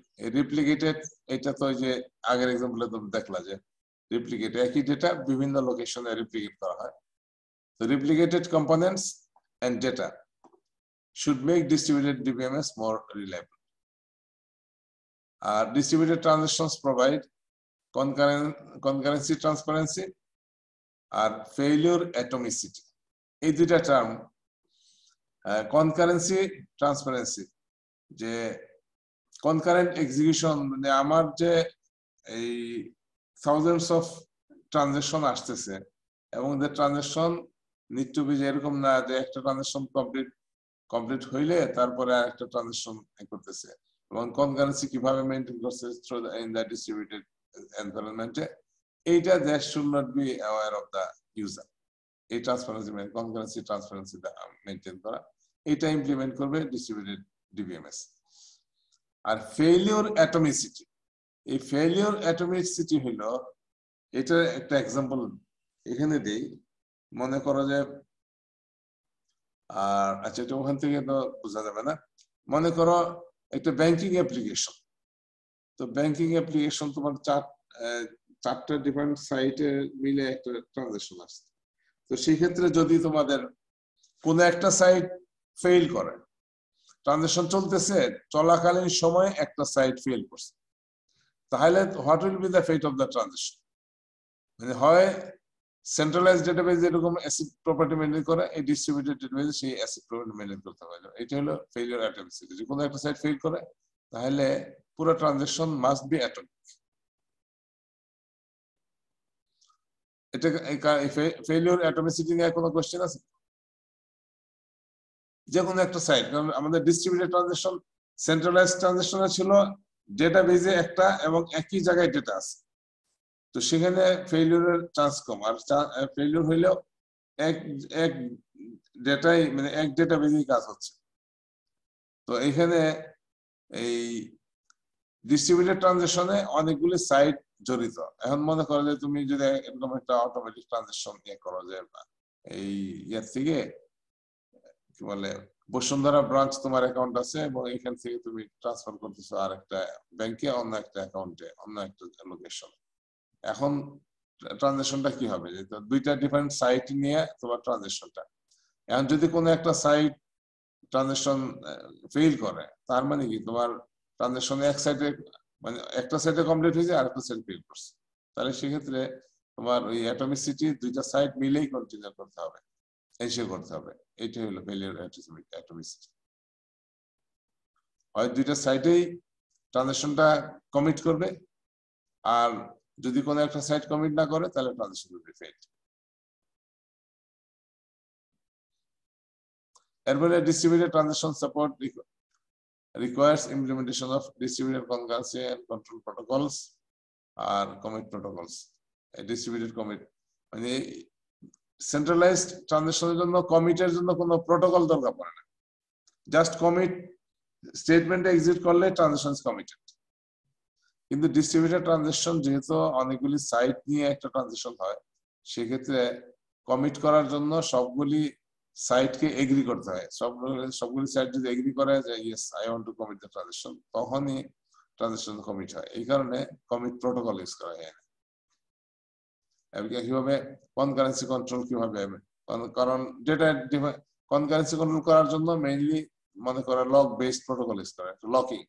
তো এই লকিং এই দুই ধরনের তোমার আছে, একটা হলো অটোনমি, প্রত্যেক লোকাল সাইট তাদের ফার্স্ট প্রেফারেন্স হলো যে local transaction, local query processing, local service, এটা মেনটেন করা। আর ডিস্ট্রিবিউটেড বা গ্লোবাল ট্রানজাকশন এটা হলো সেকেন্ড প্রায়োরিটি। এটা general rule for distributed database system. তো সেই ক্ষেত্রে তোমার একটা ট্রানজাকশন সবগুলি সাইট যদি যখন এগ্রি করবে কমিট করার জন্য, তখন এটা কমিট করবে। একইভাবে লকিং, লোকাল সাইট তাদের ডেটাতে যদি লক প্রোভাইড করে, গ্র্যান্ট করে, তখনই শুধু ট্রানজাকশন কনকারেন্টলি এক্সিকিউট করতে পারে। তো এই কনকারেন্সি কন্ট্রোলটা here is complex issues distributed database. এরপরে আসছে data replication, the great for read intensive workflows. হ্যাঁ, যখন আমাদের রেপ্লিকেশন যত বেশি হবে, তো যে অ্যাপ্লিকেশন যদি রিড ইন্টেন্সিভ হয়, তাহলে সেক্ষেত্রে ইট উইল বি ফাস্ট। আর প্রবলেমেটিক ফর আপডেটস, এটা কারণটা কি? প্রবলেমেটিক ফর আপডেটস কি বলতে পারো? একটা আপডেট স্টেটমেন্ট দেওয়া হলে এটা তো অনেকগুলা সাইটে আছে, কোথায় যে আপডেটটা করবে এরকম একটা। হ্যাঁ, না এটা রাইট, তুমি ঠিকই পয়েন্ট আউট করছো। এই আপডেটটা করতে হলে সবগুলিতে আপডেট করতে হবে। মানে এরকম 5টা সাইটে ডেটা আছে, কিন্তু আমি 4টা সাইটে আপডেট করলাম, সো সেটা আপডেট হলো না, তখন ইনকনসিস্টেন্ট ডেটা চলে আসবে। এই কারণে আপডেট যখন হবে তখন এই প্রবলেমেটিক। কোয়েরি প্রসেস করার জন্য যে কোনো একটা সাইটে থেকে কোয়েরি প্রসেস করতে পারে, কিন্তু আপডেট করার জন্য সব সাইটে আপডেট করতে হবে। এই কারণে প্রবলেমেটিক বলা হয়েছে। এই জন্য রেপ্লিকেশন প্রোটোকল ইউজ করা হয়। এখানে করা কোনো কোশ্চেন আছে? আচ্ছা, প্রসিড করি। পটেনশিয়ালি ইমপ্রুভ পারফরম্যান্স, আলটিমেটলি যে কিছু প্রবলেমও আছে, সুবিধা আছে, সব মিলে আলটিমেটলি এই নেট রেজাল্ট হলো performance improvement. Proximity of data to its points of use, এটা একটা কারণ। যদি আমাদের রেপ্লিকেশন হয়, তাহলে অনেক অ্যাপ্লিকেশন আছে যেগুলি লোকালি পাওয়া যাবে, এটা হলো প্রক্সিমিটি। যদি আমি লোকাল সাইটে যদি ডেটা পাই, requires some support for fragmentation and replication. আর প্যারালেলিজম ইন এক্সিকিউশন, আরেকটাই হলো যে আমার পারফরম্যান্স ইমপ্রুভ করার জন্য আমি কোয়েরিও প্যারালেল এক্সিকিউট করতে পারি, ট্রানজিশন প্যারালেল এক্সিকিউট করতে পারি। তো দুই ধরনের প্যারালেলিজম, একটা হলো ইন্টার কোয়েরি প্যারালেলিজম আর একটা ইন্ট্রা কোয়েরি প্যারালেলিজম।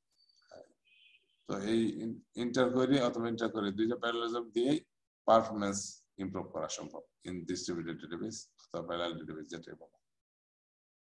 এখানে কারো কোনো কোশ্চেন আছে?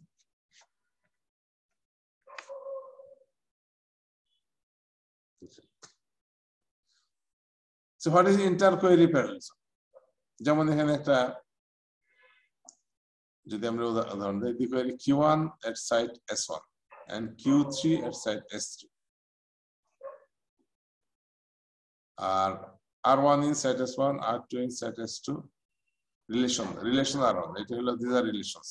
Relation R1 S1 এ আছে, R2 S2 তে আছে এবং R3 S3 তে আছে।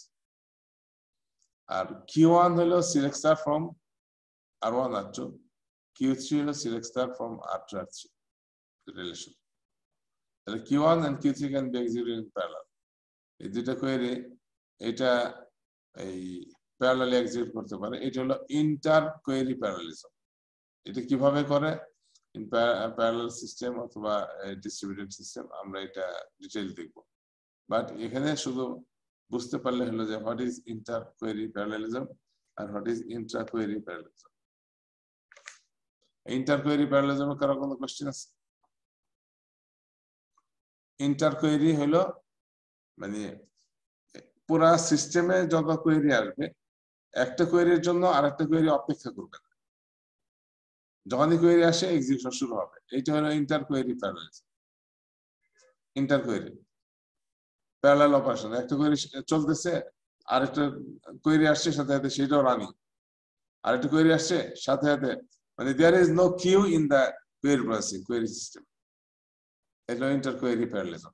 তোমার যদি একটা সার্ভার একটা সিস্টেম হয় তাহলে কি হবে, একটা কোয়েরি আসছে, এই কোয়েরিটা এক্সিকিউট করার পরে আরেকটা কোয়েরি এক্সিকিউট করবে। আর এখানে ডিস্ট্রিবিউটেড সিস্টেমে যে কোনো একটা কোয়েরি আসলে সেটা অপেক্ষা করবে না, কিউইং হবে না,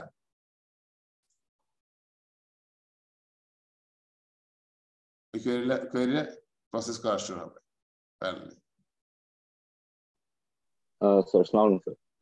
ওয়ালাইকুম আসসালাম।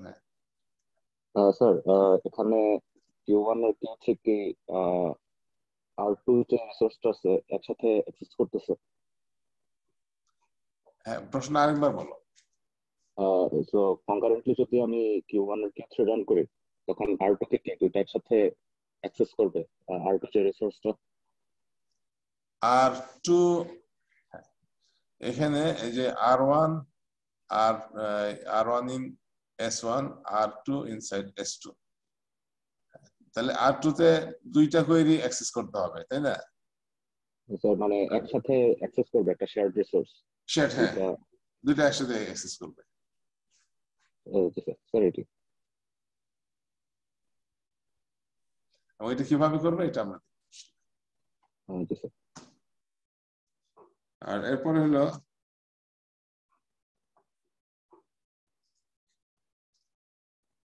intra-query parallelism. The query Q at site S1, R1 in site S1, R2 in S2, S3 and R4 in S4. And যদি এটা আমরা এরকম একটা query দিই, Q equal to select star from R1 join R2 join R3 and join R4. তাহলে চারটা রিলেশনকে join করতে হচ্ছে এবং আর চারটা রিলেশন ডিফারেন্ট সাইটে আছে। এই জয়েন অপারেশনটা এইটা তখন ইন্ট্রা কোয়েরি প্যারালেলিজম দিবে।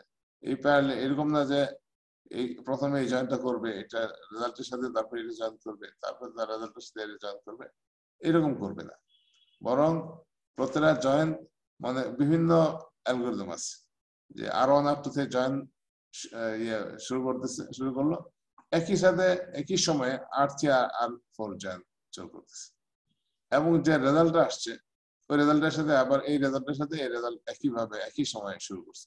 এটা হলো ইন্ট্রা কোয়েরি প্যারালেলিজম। মানে Q can be executed in parallel. এবং এটা কিভাবে হবে এগুলি আমরা দেখবো ডিটেইল।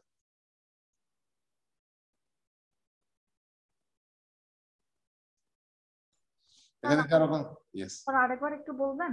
এটা আবার ইন্ট্রা কোয়েরি প্যারালালিজম হলো একটা সিঙ্গেল কোয়েরি, যেমন এটা একটা কোয়েরি, এই কোয়েরিটা একটা ডিস্ট্রিবিউটেড কোয়েরি, এটা কিন্তু আমাদের সেন্ট্রালাইজড কোয়েরি না। The query Q at site S1, S1 এর থেকে সাইট S1 এ একজন ইউজার সে এই কোয়েরিটি ইনিশিয়েট করছে যে আমার এটার জানা দরকার, এই select star from R1 join R2 join R3 join R4।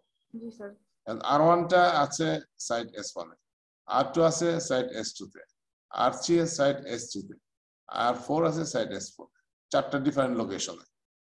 এখন এই কোয়েরিটা যখন প্রসেস করবে, ইন্ট্রা কোয়েরি প্রসেস করবে, এটা হলো কিন্তু একটা কোয়েরি কিউ। এই কোয়েরিটা প্যারালালি কিভাবে এক্সিকিউট করবে, মনে করো যে R1 আর R2 জয়েন যখন প্রসেস করতেছে তখন একই সাথে simultaneously R3 and R4 join করতে পারে। এখন মনে করো R1 আর R2 জয়েন এই প্রসেসটা শুরু হয়েছে, R1 আছে কোন জায়গায় S1 এ, S1 সাইটে যে প্রসেসর সার্ভার আছে সেই সার্ভার তখন কি করবে, এই S2 থেকে তার R2 টা নিয়ে আসবে, নিয়ে এসে তারপরে এখানে R1 আর R2 জয়েন করা শুরু করবে। একই সাথে এই মনে করো S3 যে সার্ভার আছে, S3 সার্ভারে S4 থেকে R4 টাকে নিয়ে এসে এখানে প্রসেসিং শুরু করলো। এবং এই দুইটা যে প্রসেসিং শুরু করতেছে এই দুইটার পাইপলাইন হিসেবে তখন রেজাল্টটা মনে করো S1 এ আবার পাঠিয়ে দিল। S1 এ তো অলরেডি এইটা প্রসেস এই যে R1 আর R2 জয়েন করতেছে, আর এই জয়েনের রেজাল্টটা S1 এ পাঠিয়ে দিলে তখন এই দুইটা জয়েন আবার প্যারালালি এই এক্সিকিউট করতে পারে। এইটা হলো ইন্ট্রা কোয়েরি প্যারালালিজম। স্যার কাজগুলো প্যারালালি হচ্ছে, কিন্তু হচ্ছে মানে একটা একটা পোরশন শেষ হওয়ার পরে ডেটাটা পাঠানো হচ্ছে, তারপরে যে the total query can be run. এটা শেষ হওয়ার জন্য অপেক্ষা করবে না, প্রত্যেকটা মানে ইন্ডিপেন্ডেন্টলি শুরু করে দিবে একদম রিয়েল টাইমে শুরু থেকেই, মানে কোনো শেষের জন্য কি অপেক্ষা করবে না। এইটাই করতেছিলাম যে এখানে R1 আর R2 এটা যখন প্রসেসিং শুরু করবে, একইভাবে R3 R4 এটা জয়েনিং শুরু করবে। এবং এটা কিন্তু R1 R2 জয়েনিং শেষ হয় নাই, R3 R4 জয়েনিং শেষ হয় নাই, এটা যখন একটা রেজাল্ট প্রিপেয়ার করছে সাথে সাথে ওই এই রেজাল্টের সাথে R3 R4 এর রেজাল্টটা একটা প্রসেসরে জয়েন শুরু করে দেয় প্যারালাল, এবং আলটিমেটলি ওই একটা পাইপলাইন হিসেবে তখন রেজাল্টটা আউটপুটে আসতে থাকে। স্যার হ্যাঁ ইয়েস স্যার, এখানে মানে যদি R1 R2 না করে R2 R3 ও তো হতে পারতো, বা R1 R4 এরকম, এটা কি কোনো সিকোয়েন্স মেইনটেইন করা হয়? আর এইটা ওই যে ডিস্ট্রিবিউটেড কোয়েরি অপটিমাইজেশন দেখা যায় আসলে একটা মোটামুটি এই ফিক্স করা থাকে না, এখানে অপটিমাইজেশনের কিছু কাজ করে যে ডেটাবেজ অনেক স্ট্যাটিস্টিক মেইনটেইন করে, তো সেই হিসেবে দেখা যায় একটু কস্ট ফাংশন দিয়ে কস্টটা ক্যালকুলেশন যে কোনটা করলে যে আমি এই R1 R2 থেকে জয়েন করে এইটা রেজাল্টে R3 পাইপলাইন করে তারপরে ওইটাকে পাইপলাইন করলে এই এটা হলো পাইপলাইনিং বলে, মানে এই দুটো জয়েন করছে, এই জয়েন করে রেজাল্টটা এখানে R3 তে পাঠিয়ে দিলে এটার সাথে জয়েন করলো, তারপর এটা যে রেজাল্টটা হলো এই রেজাল্টটা এখানে R4 এ জয়েন করলো, এটা পাইপলাইনিং। এই পাইপলাইনিং করলে কিরকম কস্ট হবে এটা জাস্ট খুব রিয়েল টাইমে এই যে ডেটা থেকে মানে স্ট্যাটিস্টিক্যাল ডেটা থেকে একটা স্ট্র্যাটেজি সিলেক্ট করে দেয় এটা কেমনে করবে, অথবা ইন্ডিপেন্ডেন্ট প্যারালালিজম যেমন R1 R2 জয়েন করলো আর যে R3 R4 জয়েন করলো সেটার সাথে তখন পাইপলাইন করলো, কোন অপশনে কস্টটা কম হবে সেটা ক্যালকুলেট করে এরকম একটা স্ট্র্যাটেজি সিলেক্ট করে এইটা হলো অপটিমাইজেশনের কাজ করে, তখন যে কোয়েরি ইঞ্জিন আছে তখন তাকে বলে দেয় হ্যাঁ কোয়েরিটা এইভাবে প্রসেস করো, সেভাবেই কোয়েরিটা প্রসেস করে। জি স্যার। তো কোয়েশ্চেন 1 2 তে আছে distributed database management system improves query performance by parallel execution but data update is expensive. Explain. এটা তো অলরেডি মানে এক্সপ্লেন করা হয়েছে, তোমরা একটা এটার জন্য 2-3 মিনিটে কিছু পয়েন্ট লেখো, তারপরে আমি এগুলো আলোচনা করব। স্যার অ্যাটেনডেন্স কি নেওয়া শেষ? অ্যাটেন্ডেন্সে আবার আসবো। ও আচ্ছা ঠিক আছে স্যার, থ্যাংক ইউ। একজন একটু শোনাও কি লিখছো। স্যার আমি বলবো। হ্যাঁ বলো। স্যার ডিস্ট্রিবিউটেড ডেটাবেস ম্যানেজমেন্ট সিস্টেমে আমরা প্যারালাল এক্সিকিউশন ইউজ করলে কোয়েরি পারফরম্যান্সটা অনেক বেটার হচ্ছে, কারণ কোনো ডেটার জন্য কোনো ডেটা বসে থাকতে হচ্ছে না, বা আমি যে কোনো একটা কোয়েরি যদি করি আমি ইনস্ট্যান্টলি ওইটার হয়তো রেজাল্টটা পেয়ে যাচ্ছি, যেহেতু আমাকে কোনো ডেটার জন্য বসে থাকতে হচ্ছে না। কিন্তু ডিস্ট্রিবিউটেড ডেটাবেস সিস্টেমে যেটা হয় যে একটা ডেটা আমার মাল্টিপল জায়গায় স্টোর করা আছে, যেটার জন্য আমি অনেক ইজিলি হয়তো মাল্টিপল জায়গা থেকে ডেটাটা কোয়েরি করে বের করতে পারছি। কিন্তু at the same time this is expensive, because update করতে হলে আমাকে মাল্টিপল জায়গায় ডেটাটা আপডেট করতে হচ্ছে, যেটা expensive as well as time consuming. Okay, yeah good. ঠিক আছে, এরপরে আমি প্রসিড করি। So distributed database design.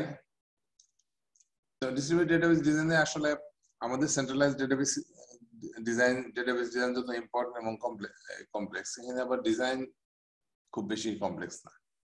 আর ডিজাইন হলো এখানে শুধু how to distribute the database, আমাদের কোথায় কোথায় আমি ডেটাকে রাখবো, আর replicated or non replicated database distribution, replication কতটা হবে এটা একটা ডিসিশন নেওয়া, আর ডিরেক্টরি ম্যানেজমেন্ট। এই তো এটা তো ইয়ার মানে ডিবিএমএস এর কাজ। তো ডিজাইন ইস্যু আমাদের এখানে কম, শুধুমাত্র রেপ্লিকেশন এবং ডিস্ট্রিবিউশন, এই যে ফ্র্যাগমেন্টেশন, এগুলো ডিজাইন করা। Query processing, convert user transactions to data manipulation instructions, যেটা আমরা যেমন convert user transactions to data manipulation instructions। Actually query processing এর সময় করে কি, যে আমার যে ইউজার যে কোয়েরি অথবা ইউজার ট্রানজাকশন, প্রত্যেকটাকে একটা ইন্টারনাল রিপ্রেজেন্টেশন নিতে হয়।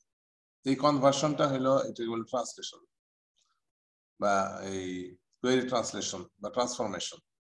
এই কাজটা একটু ইয়ার মানে কমপ্লেক্স, যেটা ইন্টারনালি নেওয়া। আর এখানে অপটিমাইজেশন প্রবলেম ডিস্ট্রিবিউটেড ডেটাবেসে, যেমন minimum of cost of data transmission plus local processing. কারণ ডেটা ট্রান্সমিশন কস্ট এটা তো ফিক্সড, আর লোকাল প্রসেসিং যেহেতু প্রত্যেকটা সিস্টেম যদি অটোনমাস হয়, তাহলে লোকাল কে ডেডলক আছে, কে এরকম ভাবে ইয়েতে সিস্টেম ডাউন আছে, অথবা কে ডেটাকে অ্যাক্সেস পারমিশন দিল অথবা পারমিশন দিল না, সব মিলে আসলে এখানে অপটিমাইজেশনটা জেনারেল অপটিমাইজেশন, এটা বলছে general formulation is NP hard, but এখানে কিছু হিউরিস্টিক ইউজ করা হয়, হিউরিস্টিক ইউজ করে অপটিমাইজেশন করা হয় এটা মিনিমাম লেভেলের। কারণ অনেক সময় যে অপটিমাইজ করতে গিয়ে যে পরিমাণ সময় দেখা যাবে যে ততক্ষণে আমার হয়তো কোয়েরি প্রসেস চাইতে বেশি চলে যাবে। তো এই জন্য এই optimization is a problem for distributed query processing এ। কনকারেন্সি কন্ট্রোল এখানে কি আছে, যেমন একটা আছে সিনক্রোনাইজেশন অফ কনকারেন্ট অ্যাক্সেস। যেহেতু ডেটা ডিফারেন্ট লোকেশনে আছে, এই কারণে সবগুলো সাইটে একটা ডেটা ট্রানজাকশন করবে, তাহলে সবগুলো সাইটে যখন লক অ্যাচিভ করবে তখন সে আপডেট করতে পারে। যেমন আপডেট কথা বললেন, সবগুলো সাইটে আপডেট করতে হবে।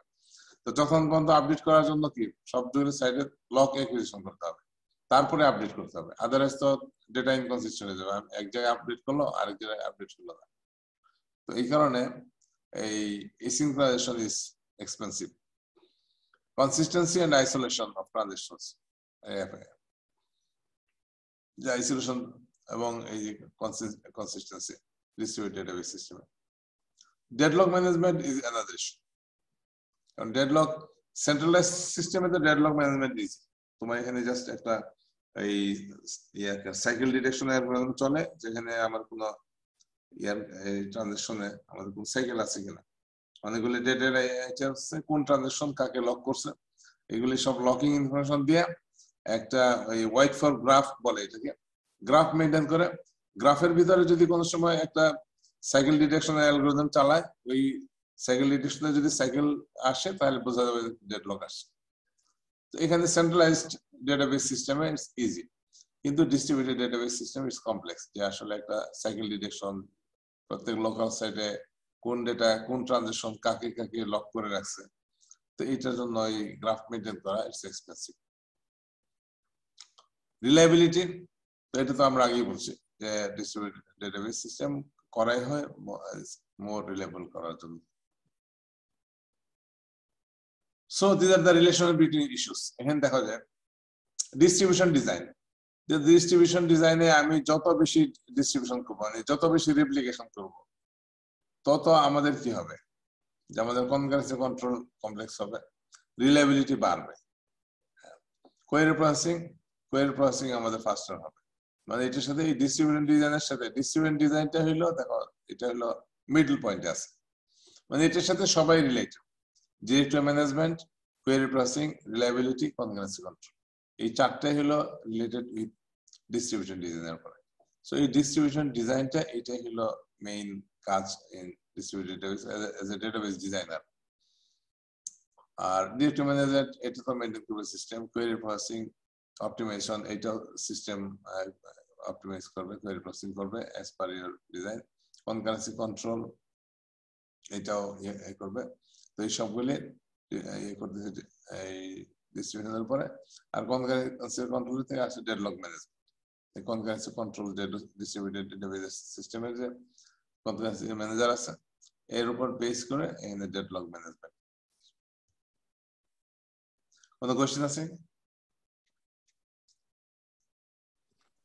স্যার, ইয়েস, ডেডলক ম্যানেজমেন্টটা প্লিজ রিপিট আরেকটু স্যার। ডেডলক ম্যানেজমেন্ট আছে, ডেডলক ম্যানেজমেন্ট হলো, মনে করো একটা ট্রানজাকশন, এই আব্দুল্লাহর একটা অ্যাকাউন্ট আছে, তো আব্দুল্লাহর অ্যাকাউন্ট থেকে একটা ট্রানজাকশন সে এই ট্রান্সফার করবে, মনে করো আরেকটা অ্যাকাউন্ট আছে আব্দুর রহমানের, আব্দুর রহমানের অ্যাকাউন্টে সে আপডেট করবে।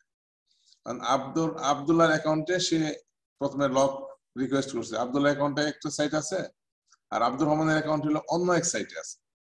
তো সেক্ষেত্রে একটা ট্রানজাকশন সে আরে আব্দুল্লাহকে লকিং করছে, আর এই আব্দুর রহমানের জন্য লক রিকোয়েস্ট পাঠাইছে, মানে ওইটা যাতে লক পাইলে দুইটা সে ট্রানজাকশন করতে পারবে।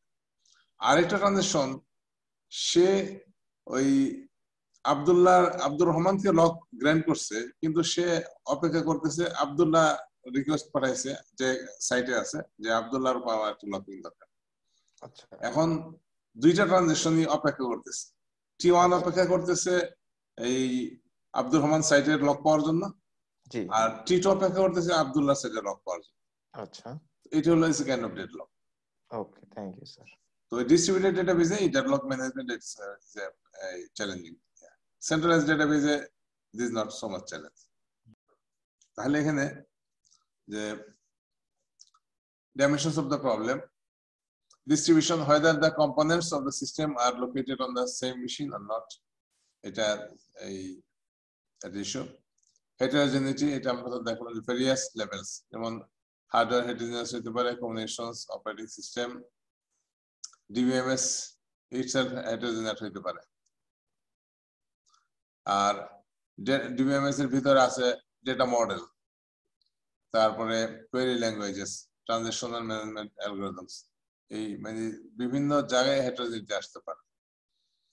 আর অটোনমি, সেই এই অটোনমি ডাইমেনশনটা it is not well defined, যে আসলে কতটা ইয়ে করবে, মানে ডিস্ট্রিবিউশন যদি আমার পুরো সিস্টেমটা হেটারোজেনাস হয় তাহলে কতটা সাপোর্ট দিবে, কতটা অ্যাক্সেস দিবে স্কিমার উপরে। তো এই বিষয়গুলি আছে, যেমন various versions, যেমন ডিজাইন অটোনমি, তারপরে কম্বিনেশন অটোনমি, এক্সিকিউশন অটোনমি। তো ডিজাইন অটোনমি হলো ability of a component DBMS to decide on issues related to its own design. Combination autonomy, ability of a component DBMS to decide whether and how to communicate with other DBMS. মানে এখানে হলো যে প্রত্যেকটা পয়েন্টে কে কতটা cooperate করবে, যে heterogeneous system আছে এর সাথে মানে কোন লেভেলে কতটা কোঅপারেট করবে, কতটা ইয়েতে মানে অটোনমি করবে, শেয়ার করবে, এটা মিন করতেছে এখানে। So these are the problems that we have to handle in distributed database. So এটা একটা DBMS, distributed DBMS architecture, ডেটার উপর বেস করে, যেমন প্রত্যেক local information system, local conceptual schema প্রত্যেক সাইডে থাকবে, আর এই লোকাল কনসেপচুয়াল স্কিমা গুলোর উপর বেস করে একটা গ্লোবাল কনসেপচুয়াল স্কিমা, আর এখান থেকে কতগুলি external based on the application, different application, তার উপর এক্সটার্নাল স্কিমা 1, স্কিমা 2, এটা তার উপর বিভিন্ন ইউজার করবে, অ্যাপ্লিকেশন রান করবে। So this one of the architecture in যেটা বলে data logical distributed DBMS architecture. আর মাল্টি ডিবিএমএস আর্কিটেকচার, আমরা ওই যে হেটেরোজেনাস ডিবিএমএস যেটা দেখলাম, এটা হলো অ্যাকচুয়ালি এইতে পড়ে, মাল্টি ডিবিএমএস আর্কিটেকচার। এখানে এলসিয়ন একটা আছে, তারপরে লোকাল স্কিমা 2, লোকাল স্কিমা 3, তারপরে মাল্টি ডেটাবেস হলো মাল্টি, এক এক জায়গায় এক এক ধরনের ডেটাবেস সিস্টেম আছে, তাদের লোকাল এক্সটার্নাল স্কিমা আছে প্রত্যেক জায়গায়। তো তার উপর বেস করে this is a global schema. So this is multi DBMS architecture. তো আলটিমেটলি এই ধরনের আর্কিটেকচার করার জন্য আমাদের যেটা টেকনোলজি ইউজ করা হয় এটা আমরা দেখব। এটা হলো this the components, multi-database system components and executions. যেমন এখানে global request DBMS 1, DBMS 2, DBMS 3, এটা হলো heterogeneous database. Heterogeneous database system যেটা, এটাই আসলে multi database management system. So multi DBMS layer এখানে প্রত্যেক ডেটাবেসের সাথে কানেকশন করে, আর যে ডেটাটা এখানে গ্লোবালে আসবে সেটা এখানে করতেছে, আর এটা হলো গ্লোবাল ইউজার রিকোয়েস্ট।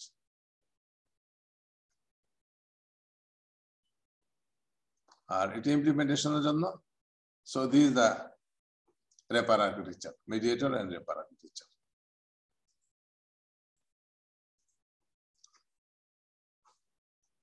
তাহলে এখানে দেখো যে এই প্রত্যেক হেটেরোজেনাস ডিবিএমএস এর জন্য একটা করে রেপার। রেপারটা হলো জাস্ট থেকে যে অংশটা শেয়ার করবে এক্সটার্নাল স্কিমার সাথে, এক্সটার্নাল মানে ডিস্ট্রিবিউটেড ডেটাবেস সিস্টেমের সাথে, সেই অংশটা শুধু এখানে আসবে। আর এখানে এটা হলো আমাদের মাল্টি ডেটাবেস সিস্টেম, আর এখানে অনেকগুলি মেডিয়েটর থাকে। মানে আসলে রেপারগুলি ইন্টিগ্রেট করার জন্য যেটা টেকনোলজি, এটা বলে মেডিয়েটর।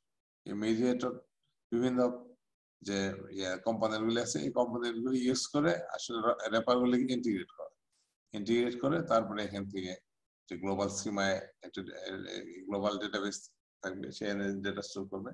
এবং এইটাই হলো অ্যাকচুয়ালি আমাদের ওই ডিস্ট্রিবিউটেড ডেটাবেসের যে ম্যানেজমেন্ট সিস্টেম, এটাই ম্যানেজমেন্ট সিস্টেম।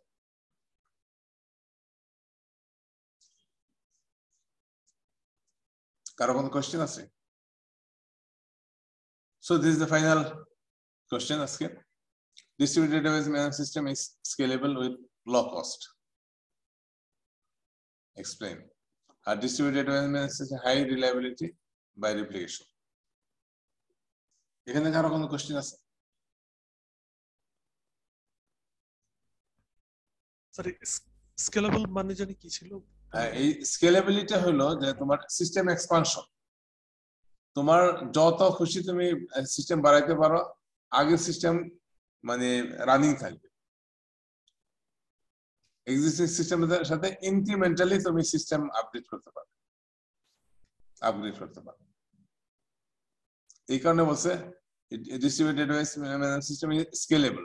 তোমার মনে করো তোমার এই সিস্টেমে 20টা নোড আছে, 20টা সার্ভার আছে, so you can just hook up another server যেন তোমার এই যদি তোমার ক্লায়েন্ট অথবা কোনো লোড বেড়ে যায়, যে লোড করার জন্য তোমার হয়ে গেছে system, somehow it has become slow, তো যে অথবা তোমার ইউজার বেড়ে গেছে, সব ক্ষেত্রে তোমার হলো কি যে number of node incrementally you can just increase add, এই কারণে লো কস্ট। মানে পুরো সিস্টেমটাকে তোমার রিপ্লেস করতে হবে, রিপ্লেস না করে incrementally you can add the node.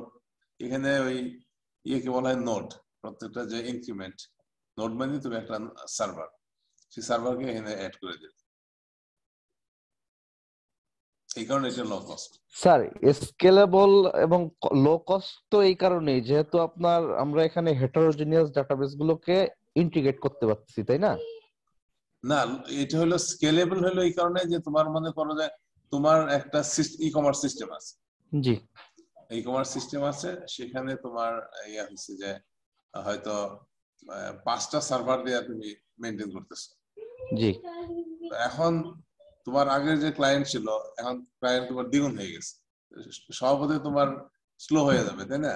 জি জি জি তো সেক্ষেত্রে তোমার ক্লায়েন্ট স্যাটিসফ্যাকশন নষ্ট হয়ে যাবে। ক্লায়েন্টটা যে বলে না যে আমাদের যে পারফরমেন্স, আমাদের ডিগ্রেড, এটা আমরা অ্যালাউ করবো না। তখন তোমার কি করতে হবে? ঠিক আছে, নতুন সিস্টেমে যাবা না, তুমি তোমার 5টা সার্ভার দিয়ে মেনটেন করতেছিলা, you can just add up another server, যেটা ক্লাউডে হয় আর কি। জি জি জি এটা এই কারণে বলছে লো কস্ট, যে স্কেলেবল মানে ইচ্ছা মতো যত বাড়াইতে পারো। আচ্ছা আচ্ছা আচ্ছা, মানে পুরো সিস্টেমটাকে রিপ্লেস না করে আমি অ্যাড করতে পারতেছি আর কি, অ্যাড করতে পারতেছি, এই কারণে লো কস্ট। বুঝতে পারছি, ঠিক আছে। আর high reliability by replication, replication হলে তো রিলায়েবিলিটি বাড়বে, কারণ একটা সাইট ফেল করলে আনাদার সাইট থেকে তুমি এই সার্ভার অথবা ইউজারকে করতে পারো, সাপোর্ট।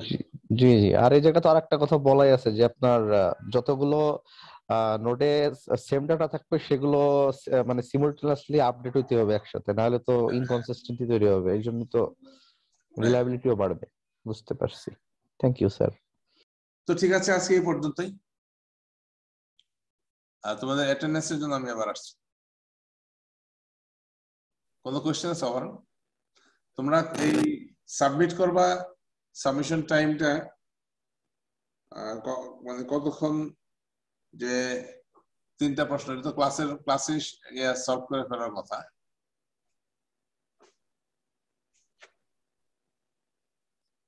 স্যার এটা কি আবার অ্যাসাইনমেন্ট আকারে গুগল ক্লাসরুমে জমা দিব?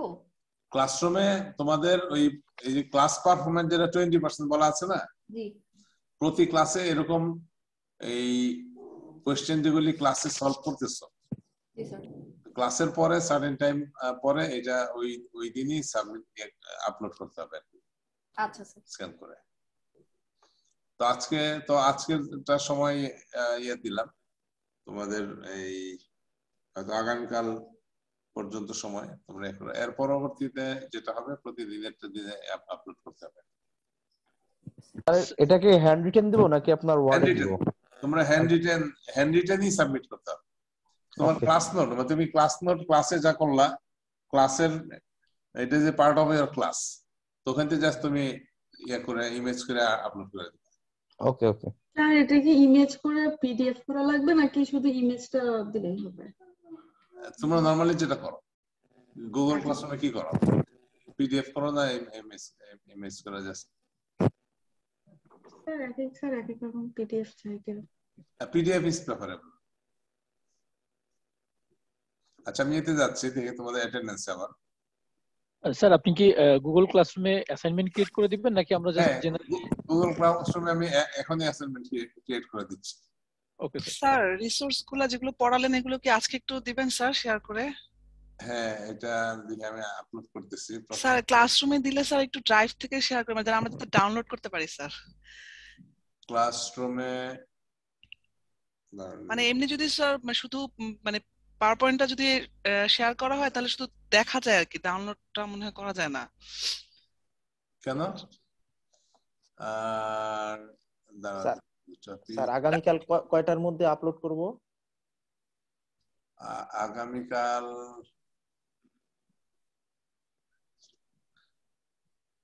এটা আগামীকাল 6টা পর্যন্ত আমি দিয়ে দেব, মানে বিকাল 6টা। আজকেরটা আর কি, আজকেরটার জন্য তোমাদের যেহেতু প্রথম দিন, এরপরের যে প্রতিদিন একটা প্রতিদিন আপলোড করতে পারি। আচ্ছা ঠিক, থ্যাংক ইউ স্যার। স্যার এটা ক্লাসরুমে আপলোড করব স্যার? হ্যাঁ, ক্লাসরুমে আমি যে অ্যাসাইনমেন্ট ক্রিয়েট করে দিচ্ছি। আর এখানে স্যার আপনার সাথে কমিউনিকেট করার জন্য কি স্যার মেইল করব যদি কোনো প্রয়োজন হয়? হ্যাঁ, ওই এনএসইউ মেইলে মেইল পাবা স্যার, যেটা ক্লাসরুমে যে মেইলটা স্যার। হ্যাঁ জি জি। আমি এটা তোমার দেখো তো ইয়েতে ক্লাস লেকচারটা তোমরা পাও কিনা? জি স্যার, ডাউনলোডও করা যাচ্ছে, জাস্ট নতুন ট্যাবে ওপেন করলেই হবে। তোমাদের অ্যাসাইনমেন্ট ক্রিয়েট করে দিচ্ছি CP1 আগামীকাল 6টা PM 6 PM। স্যার একটু 9টা পর্যন্ত করা যায়? 9টা পর্যন্ত? জি স্যার। হ্যাঁ, মানে সন্ধ্যার পরে অফিস থেকে আসলে স্যার। ঠিক আছে, আমি 9টা করে দিচ্ছি।